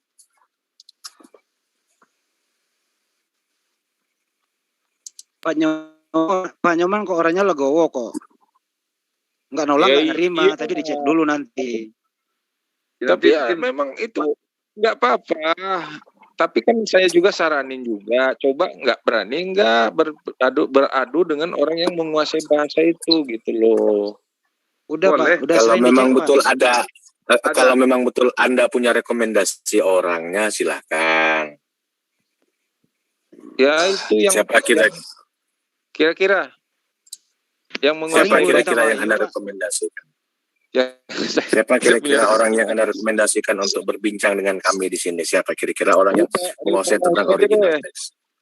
Ya, Rita Wahyu kayaknya rekomendasi saya Rita Wahyu kalau dia mau. Rita Wahyu nggak ada mau. nomor WA-nya, Rita Pak. Wahyu. Ada nomor WA-nya Pak, biar kami hubungi lewat WA, nanti kita japri baru masuk ke sini. Penyoma belum tahu. Ya, saya kasih tahu WA-nya ya. Iya boleh. Atau ya, Pak Nyoman dicatat yang terlalu berat lah, kasihan Pak Nyoman. Bacain ya iya, nomornya. Jangan terlalu berat. Rita Wahyu mesianik gitu. Mesianik ya? Iya, kalau sudah punya sama kamu itu, Bro. Nanti saya SMS ke Bro Handi lah nomornya Rita Wahyu ya. Iya. Nanti kasih saya Pak Nyoman. Iya. Saya kan punya nomor WA-nya Bro Handi. Nanti saya akan WA ke Bro Handi aja perwakilannya. Iya, sip. Nomornya Rita Wahyu. Siap, Pak Nyoman. Terus nomornya siapa lagi? Atau mungkin nomornya Pak ini nih yang apa? Bambang Nursena. Bambang Nursena. Buku kuning itu siapa namanya itu? Udahlah itu MCK nggak, jangan itu Pak. MCK nggak ada ilmunya, Pak. Jangan. Muhammad Kama di sini udah sering, Pak. Iya, MCK nggak ada ilmunya, Pak. Nggak ada sama saya. Nggak ada apa-apanya, Pak. Kalau MCK sekilas tentang MCK, kemarin pernah debat dengan saya. Dia itu tidak ngerti tentang Bible. Kenapa saya katakan seperti itu? Di saat saya sadarin bahasa Eli lama sabakhtani, banyak saksinya kok. Kemarin di WA saya debat dengan MCK, dia katakan itu bahasa roh. Dan artinya bukan Allahku, kenapa engkau meninggalkan aku? Kata MCK artinya bukan seperti itu. Artinya di sini saya sebagai mantan seorang Kristen mengatakan kalau MCK tidak ngerti tentang Bible dia sendiri. Percuma disaranin. Betul. Ya iya. Susah. Oke, dia lebih menguasai. Sebentar dulu. Biar Pak Nyoman leluasa berbicara. Pak Nyoman, kenapa sih Anda tidak setuju dengan Trinitas, Pak? Pak Nyoman? Iya, karena dia memanggil Allah kepada 3 substansi, Allah Bapa, Allah Putra, Allah Roh Kudus. Itu disebutkan 3 pribadi, itu sama aja dengan menyembah 3 Allah. Pinter ini Pak Nyoman. Emang. Terus kemudian, sebentar Bang. Terus kemudian kenapa Pak? Itu Esa. Kalau Esa kenapa 3 pribadi begitu loh? Jadi bertentangan dengan Alkitab. Kalau Allah Esa saya bisa terangkan tuntas. Tidak ada pribadi. Apa sih ini yang bunyi-bunyi nih? Jadi menurut Pak Nyoman itu nggak bagus itu konsep kayak gitu ya Pak Nyoman ya. Itu konsep mengada-ngada. Bang Eta lagi ngetik itu. Iya, ini saya kasih ya. Kan tadi bawa nama Rita Wahyu, nih saya kasih. Rita Wahyu itu ya mana ya? Ini coba saya share ya. Share screen mana ya? Nih. Nah nih, dia aja salah tuh. Nih, Allah harusnya alif, lam, ha. Dia aja salah, menerangkan salah dia. Kalau yang dua ini, ya memang benar ya. Benar. Nah, tapi Allah, alif, lam, ha. Salah. Gimana caranya mau diajak diskusi? Tuh, Bahasa Berita apa? Wahyu memang. Hah? Bahasa yang mana yang salah? Ibrani, Ini Aram loh, atau Allah. Arab, Ya kan, alif lam ha. bahasa Arab, Pak. Bahasa Arab. Oh, yang bahasa Bahasa Arab. Arabnya ya. Dia kan ahli bahasa Yahudi. Nah, sebenarnya ini kalau ngelihat PowerPoint yang ini, yang salah ini dua, ini sebenarnya Ibrani sama Arab. Alef Lamet He apa coba? Jadi apa coba? Yang mana? Alif Lamet Alef He. Lamet He. Ini kan nggak dibaca. Oh, jadi Joy. Eloah ya? Jadi Eloah ya? Ini nggak dibaca ini. Ini jatuhnya ke apa ya? Apa? Lawan feminin itu apa? Maskulin. Mel. Maskulin. Bukan. Mas Miun. Maco. Mas Yatno. Maskulin tukang Wah, Itu ini meragukan juga orang kayak gini diajak dialog original text.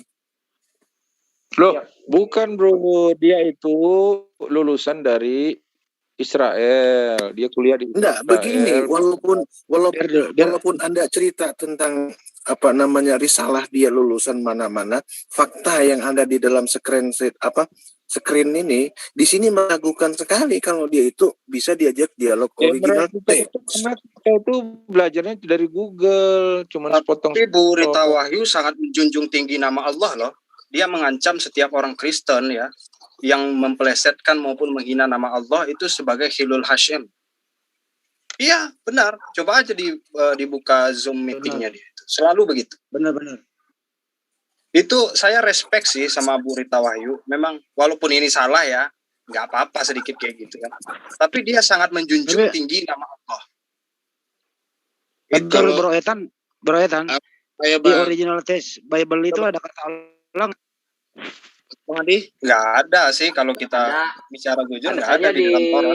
Ini di tanah Arab, di tanah Arab baru ada. Kalau tanah yang Hebrew. Maksud saya di original text Bible, yang dipegang Kristen sekarang ini ada kata Allah nggak? Nggak ada. Oke. Original text Bible. Jadi Ada kalau yang Pak di Nyoman Arab juga ada. ngerti. Yang Yahudi Ada, ada, ya, yang Yahudi dan Nasrani ada itu kata Allah dan itu nama. Original text-nya. Iya. Original Yang Arab tapi ya, Tuhan. bukan yang Yunani dan Hebrew yang Bahasa Arab itu. Bahasa Itu Arab. Maksud saya yang dibawa-bawa orang ke gereja itu loh sekarang ini. Ada nggak kata Allah yang dibawa-bawa ke gereja gitu loh? Ya kalau terjemahannya ada. Enggak, original text-nya. Nggak ada original text. Jadi kan orang-orang di gereja sekarang nggak ada bawa original text-nya. Saya bisa pastikan itu. Baik, biar Pak Nyoman paham juga. Monggo Pak Nyoman, tanggapannya Pak Nyoman. Ya, kita kan percaya dengan terjemahan, walaupun mungkin ada kritik mengenai apa beberapa terjemahan yang dianggap keliru. Kita tidak menyembunyikan diri apa yang dikritik. Kalau memang itu berbeda ya bisa diungkapkan. Saya juga akan kritis untuk mempertanyakan kalau memang itu penerjemahannya udah menyimpang. Nggak masalah. Tuh. Tambah lagi nih satu pertanyaan. Kalau kata Rasul ada nggak di original text? Oke, boleh. Itu dulu yang Ahli Andi dulu. Silakan Pak Nyoman. Enggak, lanjut dulu sebelum ke berikutnya. Udah langsung aja Pak. Oh, Mama nanya, ini kenapa namanya kok nama Bali? Iya, nama Bali. Makanya gue pikir Hindu tadi itu. Iya, ini kan karena teman saya namanya Nyoman. Jadi saya ikutan nama teman saya yang Nyoman dari Bali itu saya pakai jadi Nyoman gitu. Nah, terus ini aslinya siapa? Nama aslinya? Aslinya ya bukan Nyoman. Siddhartha Gautama ya. Adalah bukan. Manggilnya pada Arta aja deh kalau gitu. Lanjut Ayhan. Oke, sama aja seperti Daya, cuman kalau saya selalu menyertakan nama asli saya. Misalnya Heri, ya Heri nama asli saya, cuman saya tambahin dengan Daya. Oke. Maunya Kalau seperti itu. Kalau kata Rasul ada nggak di original text Bible juga? Ada nggak? Ada nggak ada? Yang ada apostolos, yang ada apostolos. Apostol yang ada. Oke. Betul. Saya tanya satu-satu Muslim nih, kenapa bisa menjelma terjemahan menjadi Rasul? Dari mana asal usul itu? Itu asal usulnya dari terjemahan pada zaman Belanda dahulu. Orang-orang Belanda memakai orang Indonesia, yang mana orang Indonesia itu mereka menggunakan bahasa Arab. Karena pada saat itu bahasa Arab sudah membumi di Indonesia. Nah, kalau kita mau jelek sangka, buruk sangka, bisa jadi ini pengkristenan secara halus, secara bahasa, secara terjemahan. Nah, kalau memang betul orang-orang Kristen mau konsisten, kenapa mereka tidak menggunakan bahasa asli apostolos? Kenapa harus menggunakan kata rasul? Yang mana kata rasul ini gitu berasal? Ya? Kenapa? Yang mana kata rasul ini bukan berasal dari Yunani, tapi dari Arab. Kenapa mereka tidak menggunakan kata apostolos? Benar. Ya, Oke. Jadi, minta tanggapan Pak Nyoman. Di Indonesia tidak ada terjemahan apostel yang tepat karena Indonesia ini kan tadinya kan tidak mengenal agama-agama yang berasal dari Timur Tengah. Sedangkan istilah rasul belum ada di Indonesia. Makanya diambil dari adopsi bahasa Arab, rasul. Rasul itu sudah ada, Pak. Sudah ada, Pak. Belum. Biarkan. Pada saat Bible diterjemahkan, orang Indonesia sudah mengenal kata rasul melalui bahasa Arab, melalui Islam. Iya, betul. Makanya diambil. Jangan Anda katakan belum ada, itu sudah ada. Pertanyaannya mungkin gini, Pak Nyoman. Kenapa nggak jujur? Pak Nyoman, kenapa nggak jujur pakai bahasa asli Indonesianya yang tidak ada, bukan adopsi. Kan ada utusan, Pak. Pak Nyoman kan ada utusan, bisa dipakai. Kenapa mesti rasul? Utusan beda, bro. Oh iya. Susah. Gak apa-apa. Tapi yang jelas setuju ya Pak Nyoman bahwa di original text nggak ada kata itu ya Pak Nyoman? Karena saya jawab ya, karena di dalam bahasa Indonesia asli istilah rasul nggak ada, makanya adopsi bahasa Arab. Oke. Yang jelas di original text-nya nggak ada kata itu ya Pak Nyoman. Nah, yang jadi pertanyaan balik, yang jadi pertanyaan baliknya kenapa harus menggunakan kata rasul? Kenapa tidak menggunakan apostolos? Sementara antara rasul dengan apostolos sama-sama bahasa asing. Sama-sama bahasa asing, bukan bahasa Indonesia. Bahasa Batak ya menerjemahkan apostel dari rasul, dari apostolik itu di bahasa Batak kan jadi apostol. Nah, itu bahasa Batak nggak ada. Udah diputus. Jadi diputuskan aja bahwa di original text Pak Nyoman dan semua di sini bahwa kata rasul di original text Bible nggak ada. Setuju ya Pak Nyoman? Ya apostolik dong. Apostolik itu rasul. Kata original textnya nggak ada Pak Nyoman kata rasul gitu. Enggak, apostel ada enggak di terjemahan aslinya? Hah? Apostel? Asli. Bahasa asli maksudnya ya? Iya, enggak bahasa aslinya apostel bukan. Apostolik bukan. Cek dulu. Apostolos. Ya, apostolos memang. Iya. Coba dengerin, kalau di bahasa Alkitab bahasa Batak itu diterjemahkan bahasa Bataknya apa? Apostel. Baik, nah, sekarang begini, saya lebih setuju dengan Alkitab terjemahan bahasa Batak karena mereka konsisten menggunakan apostel. Mereka tidak mau mengadopsi bahasa Arab yang mana notabene sama-sama bahasa asing. Bahasa dari Arab dan di Batak tidak tahu ada kata rasul di Batak, nggak tahu, makanya dia langsung terjemahkan ya istilah apostel yang tidak ada di bahasa Batak dia terjemahkan apostel. Kalau di Indonesia kan ada istilah rasul, makanya apostel diterjemahkan jadi rasul. Batak bukan Indonesia ya? Batak Tidak mengenal rasul. Bentar, ini kayaknya ada kesalahan logika di sini. Nggak ada bahasa Indonesia rasul itu, nggak ada itu. Jelas loh, Iya. Ya diperbaiki bro, kesalahan logikanya diperbaiki. Kembali ke topik. Sebentar, kembali ke topik. Sementara menurut kalian semua, sebentar Pak Nyoman, sebentar. Duluan mengenal Injil daripada Indonesia.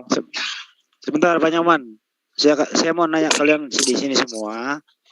Ini rasul, kata rasul ini bahasa Indonesia apa bahasa Arab? Satu-satu, silakan. Bahasa Indonesia yang mengadopsi dari kata Arab. Oke, Pak Nyoman, bahasa Indonesia salah Pak Nyoman, salah. Ya, saya pastikan Pak Heri, salah. bahasa apa? Kurang pas gini kalau mau pada gini, kata rasul ini adalah bahasa LAI yang diadopsi dari bahasa Arab. Ya. Ini saya setuju. Kalau Anda katakan bahasa Indonesia yang diadopsi dari bahasa Arab, salah. Karena tidak ada bahasa Indonesia kata rasul, tidak ada.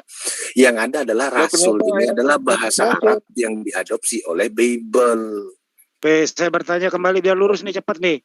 Itu rasul kalau sebentar Pak Nyoman. Itu rasul kalau sebentar Pak Nyoman. Bahasa Indonesia yang sebentar Pak Nyoman. Bukan bahasa Indonesia, enggak ada bahasa Indonesia kata rasul itu enggak ada.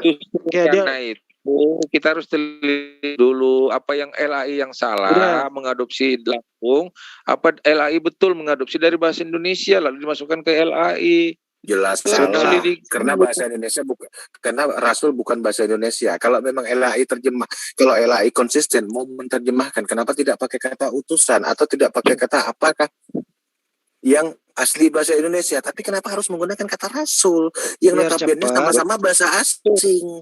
Apostolos juga bahasa asing. Biar cepat kembali nih. Kalau rasul diterjemahkan, sebentar, satu-satu yang jawab nanti. Kalau rasul diterjemahkan ke bahasa Indonesia seperti apa? Monggo satu-satu. Pak Heri dulu. Utusan. Pak Nyoman? Ya ada. Kalau saya tidak ada bahasa Indonesia. Mana Pak Nyoman? Tidak ada terjemahan apostol. Tidak ada. Halo? Nggak berani dia jawab, nggak berani. Nggak, bukan. Ini apa sinyalnya nggak benar? Coba Pak Nyoman pindah posisi dulu coba. Yeah. Halo, kedengaran nggak? Halo? Iya.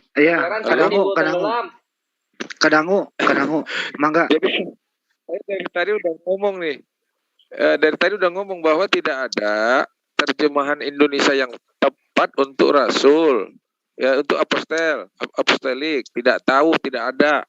Jadi kalau dipakai kata utusan itu nggak tepat. Saya screen KBBI coba. Jangan apa? Jangan dulu KBBI. Enggak, biar kita belajar kembali jadi anak SD nih. Apostolos itu kan messenger. Saya screen dulu. KBBI saya screen dulu apa arti rasul ke Indonesia. Saya screen aja. Yang jadi pertanyaan sekarang kalau memang tidak tepat, kenapa harus mengadopsi bahasa Arab? Kenapa tidak menggunakan original teksnya, bahasa aslinya? Iya kan? Baca dulu nih, coba. Justru karena itu ada screen, coba sebentar. Saya katakan tadi, familiarnya orang Indonesia adalah dibanding apostel adalah rasul. Sebentar Pak Jaman, hentikan dulu, bentar. Coba dibaca. Biar nggak dapat kusir gitu. Iya. Siapa yang tolong baca dong. Kecil nih. Ini hamba bacain ya. Rasul, definisi pertama, orang yang menerima wahyu Tuhan untuk disampaikan kepada manusia. Menurut Al-Quran, Muhammad adalah Rasul terakhir. Ini yang biru ini contoh. Terus definisi kedua, murid Nabi Isa yang mula-mula menyiarkan agama Kristen. Oh iya. Rasul tuh. Artinya deal kalau utusan kan? Deal utusan, benar. Oke. Udah Pak Nyoman clear ya Pak Nyoman bahwa mau berklik gimana lagi Rasul kita kalau Rasul itu adalah utusan. Ya. Oke deal ya Pak. Ini mungkin juga tadi kan yang Pak yang awal yang menolak Rasul itu adalah utusan kan Pak Darto sendiri. Iya. Jadi deal Pak Nyoman, mungkin ini bisa dicatat buat dipelajari ke depan ya Pak Nyoman. Oke, deal ya. Menerima wahyu maksudnya. Jadi deal aja Pak Nyoman. Penerima wahyu itu kan adalah utusan. Penerima wahyu itu kan adalah utusan. Sementara dalam ini mesti ada yang dikoreksi juga di sini. Ini KBBI yang menerima wahyu itu nabi sebenarnya kalau dalam Arabik. Begini bro, kalau utusan kita pakai di mana Indonesia itu tidak mengenal Allah seperti yang dari Timur Tengah, maka utusan itu bisa aja saya mengutus anak saya atau mengutus istri saya atau mengutus pembantu saya bisa dalam hal ini. Bisa, makanya betul. Ya, Rasul itu bisa dipakai kepada itu. Misalnya Pak Darto mau ngirim tukang galon ke rumah, Pak Darto ngirim Rasul, ya bisa. Makanya nggak tepat kalau dipakai dalam hal utusan, yaitu menerima wahyu. Mana ada saya memberikan wahyu kepada pembantu saya? Ya, anak kan manusia Pak Nyoman, bukan Tuhan. Siapa? Sebenarnya boleh kasih wahyu. Definisi Arabik Rasul itu messenger. Arsala yursilu rusulan. Bukan. Maksud saya kalau bahasa Indonesianya utusan itu tidak tepat karena yang dimaksud Rasul itu kan bukan utusan seperti halnya kata sehari-hari di dalam bahasa Indonesia. Nanti kalau digunakan utusan di dalam Bible, di dalam Alkitab, nanti seolah-olah utusan yang diterjemahkan sehari-hari bahasa Indonesia yaitu orang mengutus orang. Ini rumit sebenarnya Pak Darto ini gini loh. Di Biblos Arab, di Biblos original teksnya Biblos itu nggak ada kata rasul, adanya apostolos. Oke, sekarang begini. Para ke-12 murid. Sebentar. Saya ngomong. Sekarang begini. Kalau memang Anda kurang setuju dengan utusan, sekarang pertanyaan saya, kan 12 murid Yesus disebut rasul kan? Nah, apakah mereka penerima wahyu? Iya, penerima wahyu dong. Wahyu dari siapa? Wahyu itu apa sih? Nah, Roh Kudus. Melebar ini. Ini melebar ini, nggak kena. Nah, pertanyaan saya, Yesus siapa? Kalau dia menerima wahyu dari Roh Kudus. Kita bisa dilihat di layar. Yang dimaksud dengan wahyu dari Roh Kudus itu bukan dari Yesus manusia saja. Yesus manusia menerima wahyu dari Roh Allah yang ada di dalam dirinya, tetapi para murid juga, para rasul itu juga. Berarti Anda setuju dengan Trinitas? Berarti Anda setuju dengan Trinitas dong kalau gitu. Padahal Anda anti Trinitas. Hati-hati terjebak. Yesus manusia itu kan menerima wahyu dari Allah yang disampaikan kepada murid-muridnya. Itu kan firman Allah. Yesus kan firman Allah. Yesus menyampaikan firman, Pak. Yesus menyampaikan. Aduh, melebar itu. Melebar. Oke, kembali ke topik. Udah ya. Udah melebar. Jadi ini aja mungkin dijadiin PR ke depan Pak Nyoman. Jadi ada 2 item ya Pak. Iya. Selanjutnya nih. Oke, melangkah ke selanjutnya. Masih hampir sama dengan Rasul. Di original text apakah ada kata Nabi? Tidak ada. Kalau bahasa Yunaninya nggak ada. Nggak ada. Di terjemahan Bible ada ya? Ada. Pertanyaan ke Pak Nyoman, dari mana Lai mengambil kata Nabi? Silakan Pak Nyoman. Di bahasa Indonesia juga tidak ada kata asli Nabi, tetap juga disebut serapan. Nabi itu serapan dari bahasa Arab lagi. Iya. Jadi bahasa Indonesia kita ini terus terang aja banyak menyerap bahasa Arab. Selain dari bahasa tentang agamawi, juga banyak bahasa Arab yang diadopsi oleh bahasa Indonesia yang bukan dari agamawi. Bukan, kita jangan bahasa Indonesia. Kita nggak ada masalah sama bahasa Indonesia. Yang lucunya tuh gini loh Pak Darto. Biblosnya Pak Darto itu original teksnya Yunani. Ngapain terjemahin Arab gitu. Nah, itu lucunya, itu yang saya katakan, itu lucunya. Kan saya udah bilang dari tadi, bahasa Indonesia kita ini adalah bahasa yang miskin kata, kosakata.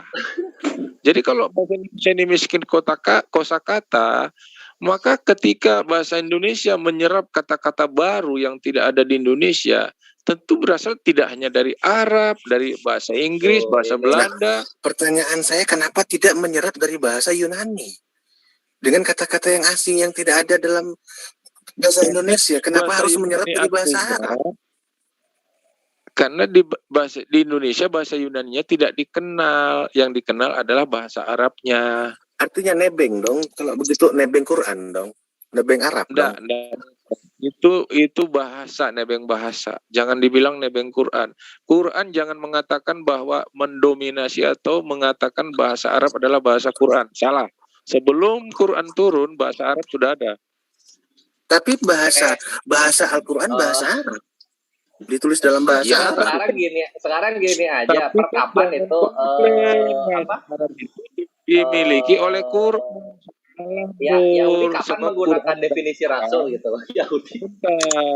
Sebab Quran turun Madinah, Yahudi Yaman, kapan itu menggunakan kata rasul? Gak boleh gitu dong. Masa dibilang Quran itu memiliki bahasa Arab, sedangkan bahasa Arab sudah ada sebelum Quran turun. Gini, ini yang mesti dipahami oleh Pak Darto. Istilah-istilah dalam Islam itu tidak digunakan seluruhnya dalam bahasa Arab. Seperti contoh yang kami tanyakan. Contoh Nabi. Lalu yang kedua Rasul. Itu istilah Al-Quran, istilah Islam punya itu. Orang Arab tidak memanggil apa? Sekarang saya tanya aja. Saya mau nanya, kalau ini sekarang Nabi bentar atau Pak Rasul Nyoman. itu nggak dipanggil begitu. Sebentar. Ya Pak Nyoman nanya, boleh. Pak Nyoman nanya. Saya tanya, seandainya bahasa Indonesianya nggak ada gitu. Bahasa Indonesianya nggak ada. Nyari-nyari kemana gitu loh. Sementara di masyarakat kita, ya pedagang-pedagang Arab dan lingkungan Arab dengan bahasa yang sudah difamiliarkan oleh orang Indonesia lebih mengenal bahasa Arab sebagai bahasa serapan. Tentu tidak mungkin dong sekarang begini. Iya, betul. Nah, sekarang saya tanya. Ini chat screen masih kelihatan nggak? Masih. Sekarang saya tanggapi. Sekarang begini. Ya. Kalau Anda menolak, kalau Rasul adalah bahasa Al-Quran, Anda katakan Anda menolak, lalu Anda katakan itu adalah bahasa umum Arab. Pertanyaan saya, dalam bahasa sehari-hari, di mana orang Arab menggunakan bahasa Rasul atau kata Rasul? Kalau tidak terdapat di dalam Quran, kalau tidak terdapat Quran. Sebelum Quran turun, coba Anda beri contoh di mana sebelum Quran turun, orang Arab sehari-hari menggunakan bahasa Rasul. Ya, sebentar. Ya, Al-Quran kan turun tahun 700. Sementara ketika Paulus memberitakan Injil ke tanah Arab, mereka sudah memperkenalkan apostel, tetapi orang Arab menyebutnya itu rasul. Berarti duluan dong terjemahan rasul itu ke Alkitab bahasa Arab, bukan Al-Quran yang ada lagi-lagi Lagi-lagi Anda hanya menggunakan terjemahan. Yang saya pertanyakan, kalau memang betul Anda menolak, kalau Anda menolak bahwa Rasul bukan bahasa Al-Quran, tolong kasih contoh bahasa sehari-hari orang Arab yang menggunakan kata Rasul. Ya di dalam penginjilan Rasul Paulus lah, ketika menginjil ke tanah Arab. Bahasa Arab sehari-hari yang menggunakan kata Rasul. 3 kali saya. Iya, ketika Rasul Paulus menginjil ke nggak nyambung. Itu terjemahan. Itu terjemahan. Itu terjemahan. Rasul Paulus menginjil ke tanah Arab. Nah, disitulah orang Arab menyebut apostel itu sebagai rasul. Ketika Rasul Paulus menginjil ke tanah Arab sekitar tahun 0 sampai 100 Masehi. Tolong kasih data ke saya. Kasih data ke saya. Ya, saya punya data. Lahir tahun berapa? Makanya saya minta data. Tolong kasih data ke saya. Saya cuma data Rasul Paulus menginjil ke tanah Arab, itu aja data saya. Kasih datanya berupa screen kah, atau berupa link kah, atau berupa dalil itu ya. Di ayat mana tuh kalau nggak salah di cuma Rasul Paulus menginjil ke tanah Arab aja, itu aja dalilnya. Ya udah, kalau begitu sampean saya tinggal. Udah. Oke, udah. Jadi jangan di Oke, kawan-kawan, saya mau izin pamit dulu karena saya nggak boleh kelamaan natap layar HP. Saya izin pamit dulu. Mohon maaf kalau ada kata-kata yang salah. Wassalamualaikum warahmatullahi wabarakatuh. Waalaikumsalam warahmatullahi wabarakatuh. Jadi sekarang masih topik ini di layar. Ya, masih topik ini ya. Coba kita meluruskan aja kita meluruskan. Oke, silakan. Siapa? Pak Darto lihat ya, ini apostolos. Salah. Ini apostolos bawahnya. Nah, ini tulisan Koine Greek-nya begini. Definisinya ini. Mudah gitu, nggak ribet apostolos itu. A messenger. Apostolos ya. Pembawa berita bahasa Inggris. Ke Rasul.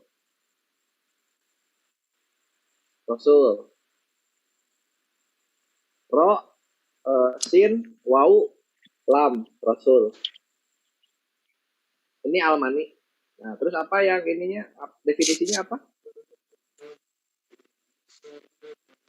Dibaca aja. Employed as a messenger gitu. Seseorang yang ditugaskan sebagai messenger. Rasul. Utusan. Ya. Nah, sekarang kita ke Indonesia. Kurir. Indonesia kurir. Nggak susah sebenarnya Pak Darto. Gitu. Jadi jangan sesuatu yang nyaman.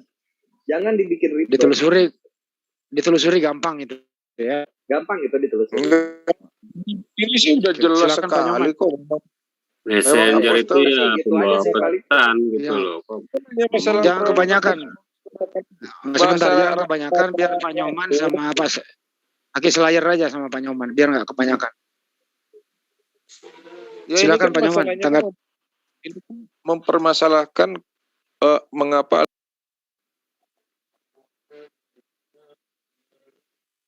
buka mic-nya itu kalau mau ngomong. Mute man. Halo? Ya, lanjut. Kedengaran nggak? Ya, kedengaran Pak. Ya, jadi yang menjadi masalah kan protes mengapa terjemahan apostolik menjadi rasul di dalam Bible yang diklaim oleh pihak Muslim itu menyerap dari bahasa Al-Quran. Kan itu masalahnya kan? Ya, betul. Begini Pak Nyoman. Karena hanya di Al-Quran saja ada kata rasul gitu Pak. Pengertian rasul di Al-Quran berbeda yang Anda gunakan, sedangkan Anda pinjam dari situ. Ini masalahnya, Anda salah gunakan kata itu gitu loh. Begini bro, tadi di LA itu kan sudah pakarnya bahasa yang mengerti bahasa Indonesia serapan Arab yang tepat untuk menerjemahkan apostolik. Yang menjadi masalah kan seolah-olah Rasul itu terlebih dahulu diterjemahkan oleh LAI daripada dipakai oleh bahasa Indonesia, kan begitu? Pakar bahasa. Jadi menurut Pak Nyoman, bukan begitu. Menurut Pak Nyoman, begini Pak Nyoman. Iya. Menurut Pak Nyoman, LAI itu mengambil kata Rasul dari mana? Menurut Pak Nyoman? Kalau menurut saya sih dari bahasa Indonesia sehari-hari. Tetapi Rasul bukan bahasa Indonesia, Pak. Ya begini, dengar dulu. Di kalangan masyarakat Indonesia sudah mengenal arti dari rasul. Ya, terlepas apakah arti dari rasul yang diserap, yang dikuasai oleh masyarakat Indonesia itu, terlepas apakah itu diambil dari pengetahuan tentang Al-Quran ataukah dari pedagang-pedagang Arab, atau pada zaman Arab sebelum Al-Quran turun? Itu kan yang harus diselidiki. Baik, baik. Jadi menurut Pak Nyoman, apakah semua orang Kristen mengerti arti kata rasul, Pak, dibanding pakai utusan? Lebih mengerti rasul dong. Saya juga kalau utusan bisa aja itu utusan orang kepada orang. Salah, Pak. Lebih mengerti rasul, lebih mengerti utusan, Pak. Kalau rasul rata-rata orang Kristen bawah nggak ngerti, Pak, artinya. Nggak ngerti dia kalau ditanya, Pak. Kalau utusan langsung ngerti dia. Orang Kristen awam nggak ngerti arti dari rasul. Tapi dia pakai Paulus itu rasul itu. Paulus disebut Rasul Paulus itu. Ya itu maksudnya, Pak. Iya. Paulus itu diangkat oleh rasul, diangkat oleh Yesus jadi rasul. Terus untuk penerjemahan bahasa Indonesia ini sebenarnya ini kan hanya masalah perebutan sumber kata. Tapi kalau makna atau isi dari pemberitaan firman itu, Injil adalah firman kebenaran. Mau diterjemahkan menggunakan bahasa serapan apapun, yang penting adalah isi dari kitab suci itu, bukan kata pinjaman dari siapa. Oke, baik ke Mas Slayer. Gini, jangan dibelok-belokin fokus masalahnya itu. Bukan fokus masalahnya ini ngambil dari Arab, orang Indonesia ngerti rasul. Orang Indonesia ngerti rasul apa? Orang Indonesia ngerti utusan apa? Tapi yang terjadi adalah ketika Tritunggal Cabang Melayu ini memperkosa definisi kata rasul ini gitu. Diperkosa definisinya, itu yang jadi masalah. Karena jadi begini, bro. Rasul ini ketika dipakai, Rasul ini adalah utusan Allah begitu. Siapa Allah? Allah adalah Sang Maha Pencipta yang tidak bisa dilihat oleh manusia. Semua kitab-kitab dahulu mengimani itu. Lalu ketika disebatkan kepada Saul Tarsus dan murid-murid Yesus yang lain bahwa mereka adalah rasul, di mana penisbatan oleh Allah yang Maha Kuasa ini? Itu nggak ada. Jadi ada standarnya, ada standarisasi menggunakan kata. Saya sangat yakin, Bro. Saya sangat yakin. Makanya lebih pantas itu disebut apostolos. Karena apostolos ini sangat umum di Yunani. Orang disuruh bawa surat untuk mengirim kepada, misalnya kepada Depostes yang ada di mana gitu. Depostes ini pemilik budak. Nah, yang dikirim siapa? Apostolos. Jadi nggak ada masalah kalau misalnya apostolos diterjemahkan utusan gitu loh. Oke, baik. Pak Nyoman ada sanggahan? Ya begini aja lah apanya. Kalau kita ibaratkan dengan bahasa yang lain seperti bahasa Batak tadi, di Batak mereka tidak tahu apa itu rasul, tidak pernah dengar, ya kan? Tapi kan orang Batak belajar bahasa Indonesia juga. Ya, sebentar. Diro kan maksudmu? Pada saat Injil datang ke tanah Batak, Injil pertama kali datang ke Indonesia di tanah Batak. Di tanah Batak tidak ada istilah rasul walaupun Batak berada di Indonesia. Mereka tidak ngerti. Nah, di dalam bahasa Batak juga tidak ada apa yang dimaksud rasul di dalam istilah Batak. Sedangkan di Indonesia saya potong, Pak. Saya potong Pak Nyoman. Pak Nyoman, saya potong. Pendeta. Mereka tidak Pak Nyoman, tapi menggunakan poster. Sebentar, saya potong. Pendeta-pendeta Batak sekarang, Pak, masih kata rasul. Kenapa nggak pakai originalnya itu yang turun di Batak gitu loh?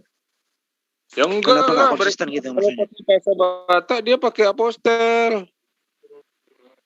Oh, baik. Ya, kalau yang masuk pagi itu pakai apostel, kalau masuk sore itu udah pakai bahasa Indonesia rasul. Yang bahasa Batak, pakai bahasa Batak lo, khotbah berbahasa Batak, dia tidak pakai rasul. Tapi ya itu kan yang masuk pagi. Kalau masuknya sore pakai bahasa Indonesia. Yang berbahasa Batak tidak pernah menggunakan kata rasul. Ya udah jelas nih. Udah daripada putar-putar pindah topik ya. Makanya aku bilang tadi kan HKBP sian HKBP doamu kan. Kalau masuk sore berubah jadi rasul. Kalau pagi masih apostolen namanya. Tergantung pakai bahasa apa. Kalau di kampung mana ada bahasa. Di kampung itu tidak ngerti. Di kampung tidak ngerti bahasa Indonesia. Mau masuk tengah malam, mau masuk jelas. masuk tengah hari. Udah jelas, Pak Nyoman, saya potong daripada panjang. Oke, Pak Nyoman, daripada panjang. Jadi sekarang diputuskan bahwa Pak Nyoman pakai urusannya sendiri, monggo nanti dipelajari ke depan. Pindah topik lagi ya. Yang Pak Nyoman yang kemana-mana nih.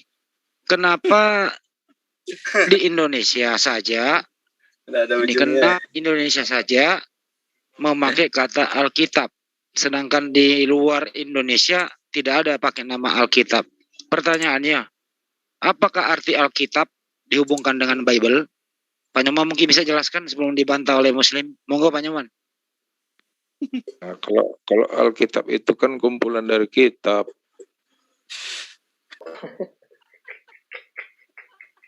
Kenapa nggak pakai Bible konsisten gitu loh Pak? Sama yang lain diam dulu. Kenapa nggak pakai Bible aja? Kenapa di Indonesia gitu? Kira-kira gimana?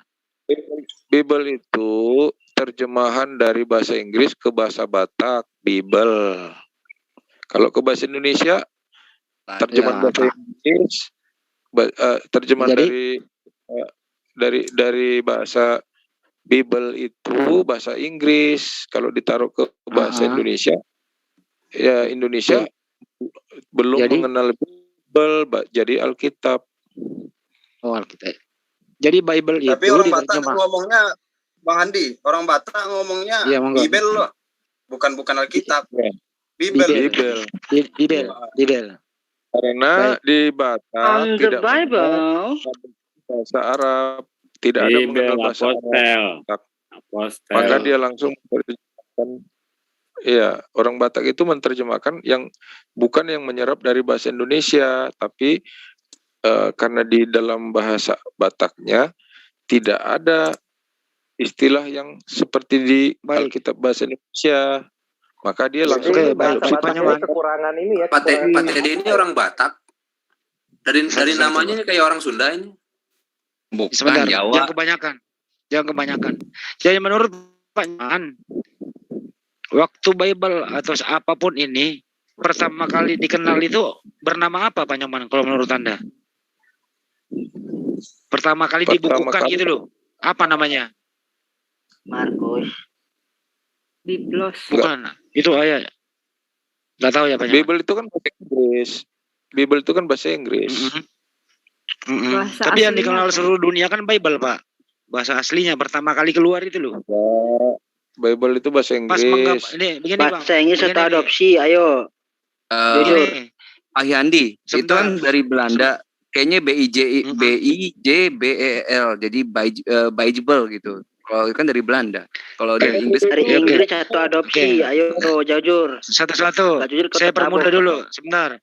Jangan. Itu terpisah. Saya permudah dulu. Saya permudah. Perjanjian lama, perjanjian baru, dijadiin satu buku. Pertama kali itu disebut apa kira-kira? Itu terjadinya pada saat Injil diberitakan, ketika itu secara lisan menggunakan kitab-kitab Taurat, Mazmur, dan kitab Nabi. Tetapi apa nama kumpulan itu gitu loh Pak Nyoman? Namanya apa kumpulan itu? Awal mula. Biblos. Ya kitab Taurat, Mazmur, kitab belum ada judul. Oh, belum ada judul ya? Belum. Susah loh ini Pak. Ini saya pernah tanya kepada siapapun itu nggak ngerti dia. Kok tiba-tiba ada Alkitab, ada Bible, ada apa begitu. Awal mula dikumpulkan apa namanya gitu. Arti Alkitab itu kan kumpulan kitab. Iya, itu Indonesia, Pak. Indonesia maksud saya. Jangan diain, ngarang itu. Iya. Kenapa? Terus? Kalau Alkitab itu Pak, di Alkitab, kalau di Indonesia buku.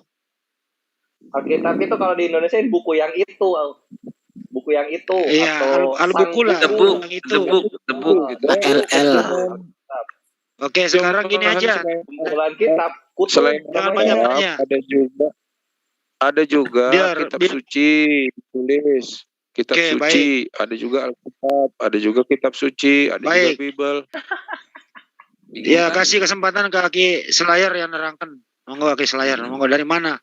Kok ada Bible, ada Alkitab? Apakah seragam seluruh dunia? Monggo. Ya, jadi gini, kalau dalam Yunani itu, ini pelajaran juga buat pada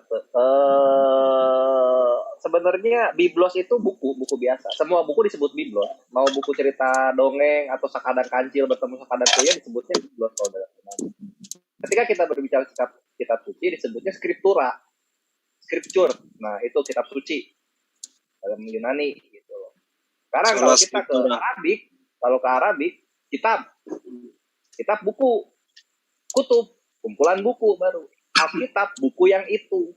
Maksudnya buku yang di objek buku yang kita sudah tahu bukunya yang mana gitu. Alkitab disebutnya. Nah, dalam terminologi Muslim, Alkitab maka kitab-kitab suci terdahulu dan juga termasuk Al-Quran yang dimention oleh Allah dalam Al-Quran. Gitu, Pak Darto gitu. Jadi jangan ini dong, jangan apa namanya ini di sini tuh muslim yang terpelajar, teredukasi. Sebentar Pak Nyoman. Mohon dipikirkan. Sebentar Pak Nyoman. Jangan asal jeplak jebret gitu. Nanti ketawa kita lucu jadi. Yang lain diam, yang lain jangan. Sabar Selayar. Oke. Jangan terlalu banyak ngomong. Kasihan Pak Nyoman sendiri. Pak Nyoman lagi ngomong. Baiklah, saya akan mencabut jeplak-jeplak, tapi hanya satu yang saya beritahukan, bahwa Injil sudah ada sejak tahun 0 Masehi. Terlepas dari istilah apapun yang digunakan di bahasa Indonesia, tapi yang jelas tahun 0 Masehi, abad 100, abad pertama sudah ada Injil. Lalu ada Al-Quran tahun kurang lebih 700 Masehi. Nggak bisa disangkal bahwa duluan ada dan Injil sudah bertahun. Pak Nyoman jangan jeplak bahasa, saya tidak peduli dengan bahasa-bahasa. Oke, baik. Pak Nyoman, dari Injil itu yang kembali ke topik, Pak. Pak Nyoman, kembali ke topik. Kembali ke topik, Pak Nyoman. Pak Yandi, kalau misalnya mau bilang itu nggak apa-apa. Ini mau gua koreksi sekarang. Boleh. Ya, nggak apa-apa. Kembali ke topik. Bijaknya kalau di Indonesia itu Pak Nyoman, kita pakai Alkitab atau pakai Bible atau pakai Injil. Baiknya seperti apa Pak Nyoman? Menurut Anda nih? Kalau yang tepat sih kitab suci aja lah terjemahannya. Ya, kita tuh jadi kita hapus sekarang Alkitab ya, kitab suci aja ya. Enggak apa-apa, memang sudah ada kok kitab suci ditulis sebagai judul selain dari Alkitab dan Bible. Kitab suci lebih Efim dan Ketuvim itu bukan kitab suci itu kalau dulu. Ada tulisan kitab suci untuk terjemahan dari Perjanjian Lama dan Perjanjian Baru, ditulis kitab suci ada. Tidak hanya Bible dan Alkitab. Enggak nyambung Bapak berarti. Yang saya maksud itu dia bagi ini nggak tahu dia yaitan. Ini kitab para nabi dan belum kesana. Oke, saya tidak beli kitab tidak bisa beli yang tulisannya Alkitab, boleh saya belinya yang kitab suci aja, nggak masalah. Supaya jangan pakai Alkitab. Ada Pak, yang dibawa ke gereja orang Indonesia itu nggak ada judul bukunya kitab suci, Alkitab Pak, nggak ada, belum dirubah itu. Coba lihat di toko, ada yang di bukunya itu di halaman luarnya ditulis kitab suci ada. Itu aja yang saya beli. Tadi coba diperhatiin deh Andi ngomong gimana. Bukan yang di toko, yang dibawa ke gereja. Yang dibawa ke gereja, Pak. Ya nggak usah lah kita bawa ke gereja, saya beli aja di toko yang tulisannya kitab suci. Ada masalah. Pak Nyoman, ini pada umumnya yang dibawa ibu-ibu ke gereja itu saya pernah baca. Bu, sini dulu Bu. Oh, kitab suci ini. Bukan apa nih. bukan kitab suci gitu. Kadang-kadang Iya, gitu nggak Pak tahu. Nyoman ya. Ini kita Masa berbicara umum aja dia nih. ya dia nggak tahu menahu, masa bodoh dia itu mau dibilang Alkitab, kitab suci dia sama sekali nggak ngerti. Iya, masa bodoh. Iya, masa Jadi gini bodoh Pak dia. Nyoman, Yang ini penting malam, Yesus. ini malam Pak Nyoman sebentar. Ini malam intermezzo. Mungkin ini di kedepannya nanti kita jadiin topik lebih menarik. Mungkin ada teman-teman kenal Kristen yang lain yang lebih berkompeten, bawa ke sini berdua. Kita jadiin topik yang lebih menarik ini, istilah-istilah seperti ini gitu. Kita live kan, ya Pak Nyoman ya. Kira-kira siapa ya? Kalau Bisa Anda kalau temenin gitu. menurut saya yang lebih menarik itu adalah topik mengenai penterjemahan yang salah. Kalau masalah istilah-istilah Arab tapi ada di apostel jadi rasul, saya kira tidak menarik. Yang menarik itu yang berbeda loh, yang terjemahannya berbeda, itu sangat menarik menurut saya. Ya, boleh apa aja boleh Ya. siapa Oh, Pak namanya? Pak Darte. Iya. Pak Darte kalau misalnya nggak bisa ini belum terlalu banyak tahu mengenai linguistik dan juga historikal dari agama-agama Abrahamik, nanya aja ke Muslim, nanya aja apa aja nanya. Nanti insya Allah kita jawab. Gitu aja lah Ya, supaya saya tentu bertanya saya harus menguasai dulu dong, setidak-tidaknya dasar-dasarnya. Oh enggak juga sih, kalau bertanya kan apa yang kita tidak tahu dan penasaran ditanyakan kayak gitu. Kalau Itu aku cukup kok untuk bertanya. menanyakan dasar-dasar, saya bisa buka Google. Ya kalau misalnya butuh penjelasan rinci, kalau Google kan dia penjelasan kaku gitu yang tertulis ketika kita ingin memberikan pertanyaan lanjutan. Baik. Nggak bisa. Oke, saya bantu bertanya. Kita tinggalkan istilah itu. Kalau ada bisa bantu buka Kejadian 1 ayat 1. Itu di situ terjemahan bahasa Indonesia keliru banget. Biar Pak Nyoman bisa menanyakan itu kok ada keliru. Itu Beresit, ya. samain. Dibantu. Ya. Ya bantu. Biar Pak Nyoman bisa nanya. Beresit samain. Nanti ketemu kelirunya di mana lainnya. Guru saya udah hebat. Ya kan saya guru. Gimana sih lu? Beresit bara Elohim. Iya, lupa. Ya, beresit bara Elohim. Samain. Langit apa surga tuh? Pak Nyoman nanti dicek Pak Nyoman. Itu ayatnya mesti ngerti Hebrew nih. Seru nih. Lanjut. Pak Nyoman ada yang mau ditanyakan Pak? Guru saya Om Handi. Pak Nyoman. Langit dan bumi. Ya. Buka itunya dong, ya, Ibraninya. Oke, dulu. Ibrani. Cek fakta satu ayat ini dulu. Terakhir ya. Pak Nyoman mau istirahat tuh. Iya. Terakhir. Iya. Jadi PR-nya ada 3 ya Pak Nyoman ya. Ya sambil dipelajari lah Pak Nyoman. Kita ini sambil belajar Pak. Ini langit dan bumi maksudnya tidak cocok itu. Tidak cocoknya itu karena menurut orang Kristen Pak, Yesus terangkat ke surga. Padahal di sini terangkat ke langit gitu loh. Nah itu maksudnya. Kira-kira mana monggo. Enak masalah sih. Auranon itu bukan paradiso ya kan. Yang penting dia tidak masuk ke perut bumi. Kalau masuk ke perut bumi itu Hades.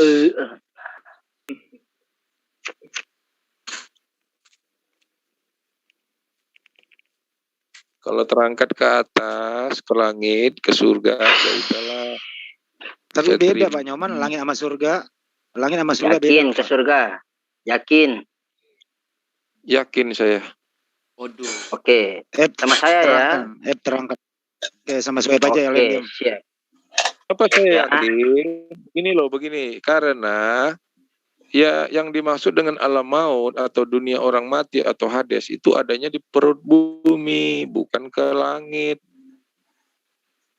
Om siapa nih namanya nih? Pak Nyoman. Itu Pak Darte. Pak Dante Pak Dante yang ganteng seperti Yesus. Sekarang coba saya minta Pak Dante bacain dong ini.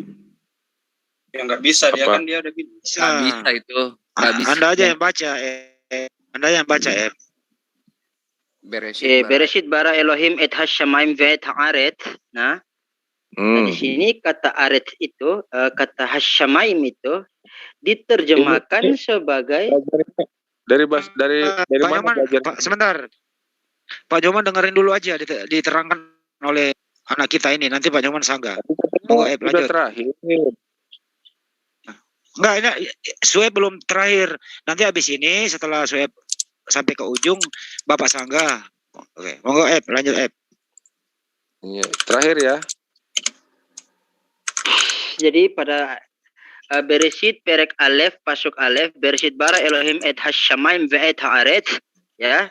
Di sini dinyatakan bahwa kata hasyamaim itu diartikan sebagai langit, bukan surga, Pak Nyoman yang ganteng seperti Yesus, ya. Bukan surga, oke? Bukan surga, tetapi langit. Ya. Jadi pada Yesus terangkat ke sebelah kanan, bukan sebelah kanan sih, pada ayat Markus pasal keberapa ya itu Aislayer ya, yang terangkat itu. Saya lupa ya, Markus ya. Ingat apa? Markus 16 ayat ke-8 kalau nggak salah itu. Bukan ya. Kurang lebih itu ya. Mana ayatnya? Markus 16 berapa ya? Murid-muridnya mereka keluar, dengan singkat, mana Yesus terangkat. Nah, ini dia. Ya. Mampus dong. Ya, ini. Nah, jangan, di sini nggak boleh kata itu. Oh iya, lupa. Sorry. Setelah Yesus pagi-pagi bukan ya? Di mana ayat itu ya? Di situ kok, itu 16 tuh yang terakhir kok. Coba dibaca aja sampai yang terakhir, nanti ada kok. Penjuru. Nah, itu surga. Nah. Jadi Markus, sesudah Tuhan Yesus berbicara demikian kepada mereka. Sesudah Tuhan Yesus berbicara demikian kepada mereka, terangkatlah ia ke hasyamaim, duduk ke sebelah kanan Allah. Jadi kita lihat pada teks aslinya, Pak. Oke. Biar Bapak bacain ya, biar Bapak puas ya. Pak Dante yang ganteng seperti Yesus. Bukan Pak Dante, Pak Nyoman. Pak Nyoman, sorry. 10, 11, 12, 13, 14, 15, 16. Oke, Sudarte, apapun itulah, terserah. Nah, dikit lagi Pak Nyoman, bentar. Iya, terakhir ya. Nah. Ya. Mana tadi ayat 19 ya? Oke. Iya, di sini dikatakan waihi akhare asher diber itam haadon buset tidor wayin nase hasyamaima wayasef limin ha Elohim buset tidor lagi nih. Nah, di sini dikatakan hasyamaima, bukan seperti Gan Eden. Kalau surga itu, Pak, tulisannya seperti ini, Gimel ya, Nun sama Ain, Dalet sama Nun. Gitu, baru tulisannya adalah surga. Kalau tulisannya seperti ini, artinya langit. Bukan surga, Pak. Karena tulisannya tadi itu akar katanya itu pada Bereshit 1 ayat ke-1 yang berbunyi Bereshit bara Elohim et hasyamaim ve et haaret. Di sini hasyamaim pun diartikan sebagai kata langit. Oke, Pak Sueb. Baik, silakan Pak Nyoman. Ya, Pak Nyoman ditanggapi, Pak. Ya. Kalau saya memang menuju kepada surga itu melewati langit. Karena surga itu sebenarnya suatu tempat yang tidak ada di tata surya kita. Jadi untuk menuju keluar dari tata surya, tentulah menerobos ke langit yang ada di tata surya. Itu sama aja sih maknanya. Tata surya itu siapanya Tata Dado?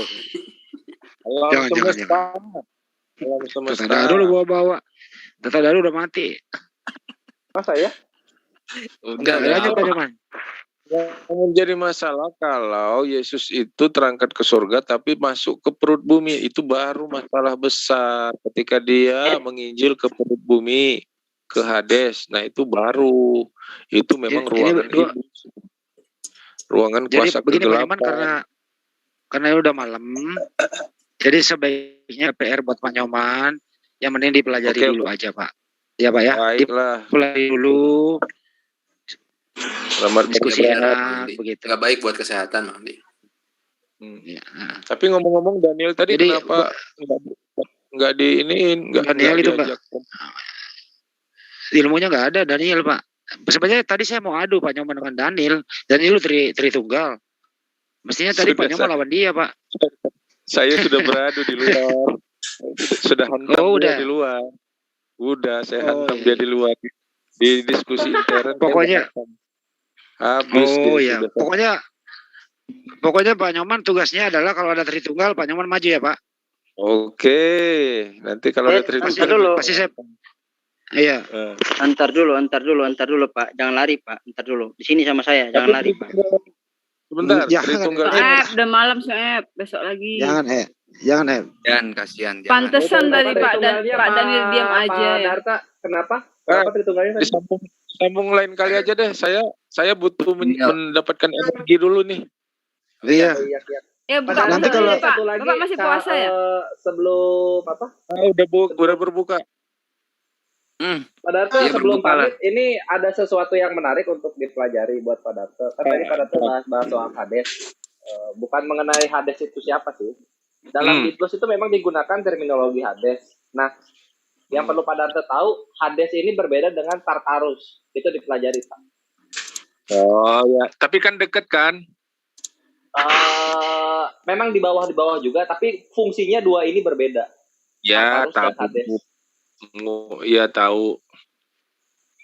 Jadi nanti di situ akan jadi nanti di situ ternyata dalam afterlife itu ada 3 tempat. Nah ini seru. Ya, selamat dieksplor lah Pak Darta. Ya baik. Oke, nanti setelah. Jadi Pak Nyoman, makasih ya Pak Nyoman. Kalau saya panggil mau setiap saya panggil pasti mau. Yang jelas kalau ada Tritunggal Pak Nyoman nanti saya panggil lagi. Oke. Makasih Pak Nyoman. Jangan hajar ya Pak. Ya. Tritunggal yang abal-abal boleh terserah Pak Nyoman, hajar aja dia. Ntar aku panggil kalau ada. Palsu tadi tuh ada Tritunggal tapi palsu. Oh iya, yang asli Pak, yang asli. Ya, Pak Nyoman besok sama saya ya Pak Nyoman ya, jangan lari ya. Enggak, Pak Nyoman sama Tritunggal. Yang lain aja udah. Dia mau Tritung. Terhitung dia Pak Nyoman nggak seperti itu Pak Nyoman. Begini, sebetulnya Pak Nyoman turun ya. Pak Nyoman itu udah komitmen sama saya. Saya itu sebenarnya nggak mau debat atau dialog sama Muslim. Pak Nyoman itu khususnya untuk Tritunggal. Tapi karena nggak ada Tritunggal ya dialog ringan di sini. Ya. Oh gitu. Itu iya. Itu loh. Jadi makanya dari awal tolong. Mau nanya alasannya. Pak datang nggak bisa ini ya, udah capek ya. Iya. Bang Hadis pertama kali dengar dari saya pemaparan saya, dia kaget kok ada orang Kristen yang seperti ini pemahaman Alkitabnya. Justru Alkitab berkata seperti itu, saya bilang. Oh Yesus di bumi adalah manusia gitu. Jadi begini Pak, keluarkan statement bahwa Tritunggal itu sesat. Silakan Pak Nyoman. Tritunggal itu sesat karena memiliki Allah 3. Oke, baik Pak Nyoman. Baik, makasih ya Pak Nyoman ya. Ya, sama-sama. Pak Nyoman, Yesus itu Allah. Udah nanti panjang lagi loh. Jangan. Nggak akan didebat, cuma pengen tahu doang. Tergantung, kamu bilang Yesus yang di bumi atau Yesus yang di surga. Oh, oke. Oh, ada dua Yesus ya. Udah, Yesus. Udah cukup. Nah, gini kalau Pak Nyoman nih. Yesus selama di bumi itu utusan. Setelah dia naik ke langit, ke surga, dia udah Tuhan, Allah itu sendiri. Itu udah modalis banget itu. Itu udah modalis. Iya, modalis. Terima kasih ya. Assalamualaikum. Waalaikumsalam. Ini halaman tabarudah. Selamat beristirahat. Jangan lupa minum air putih yang cukup setiap hari.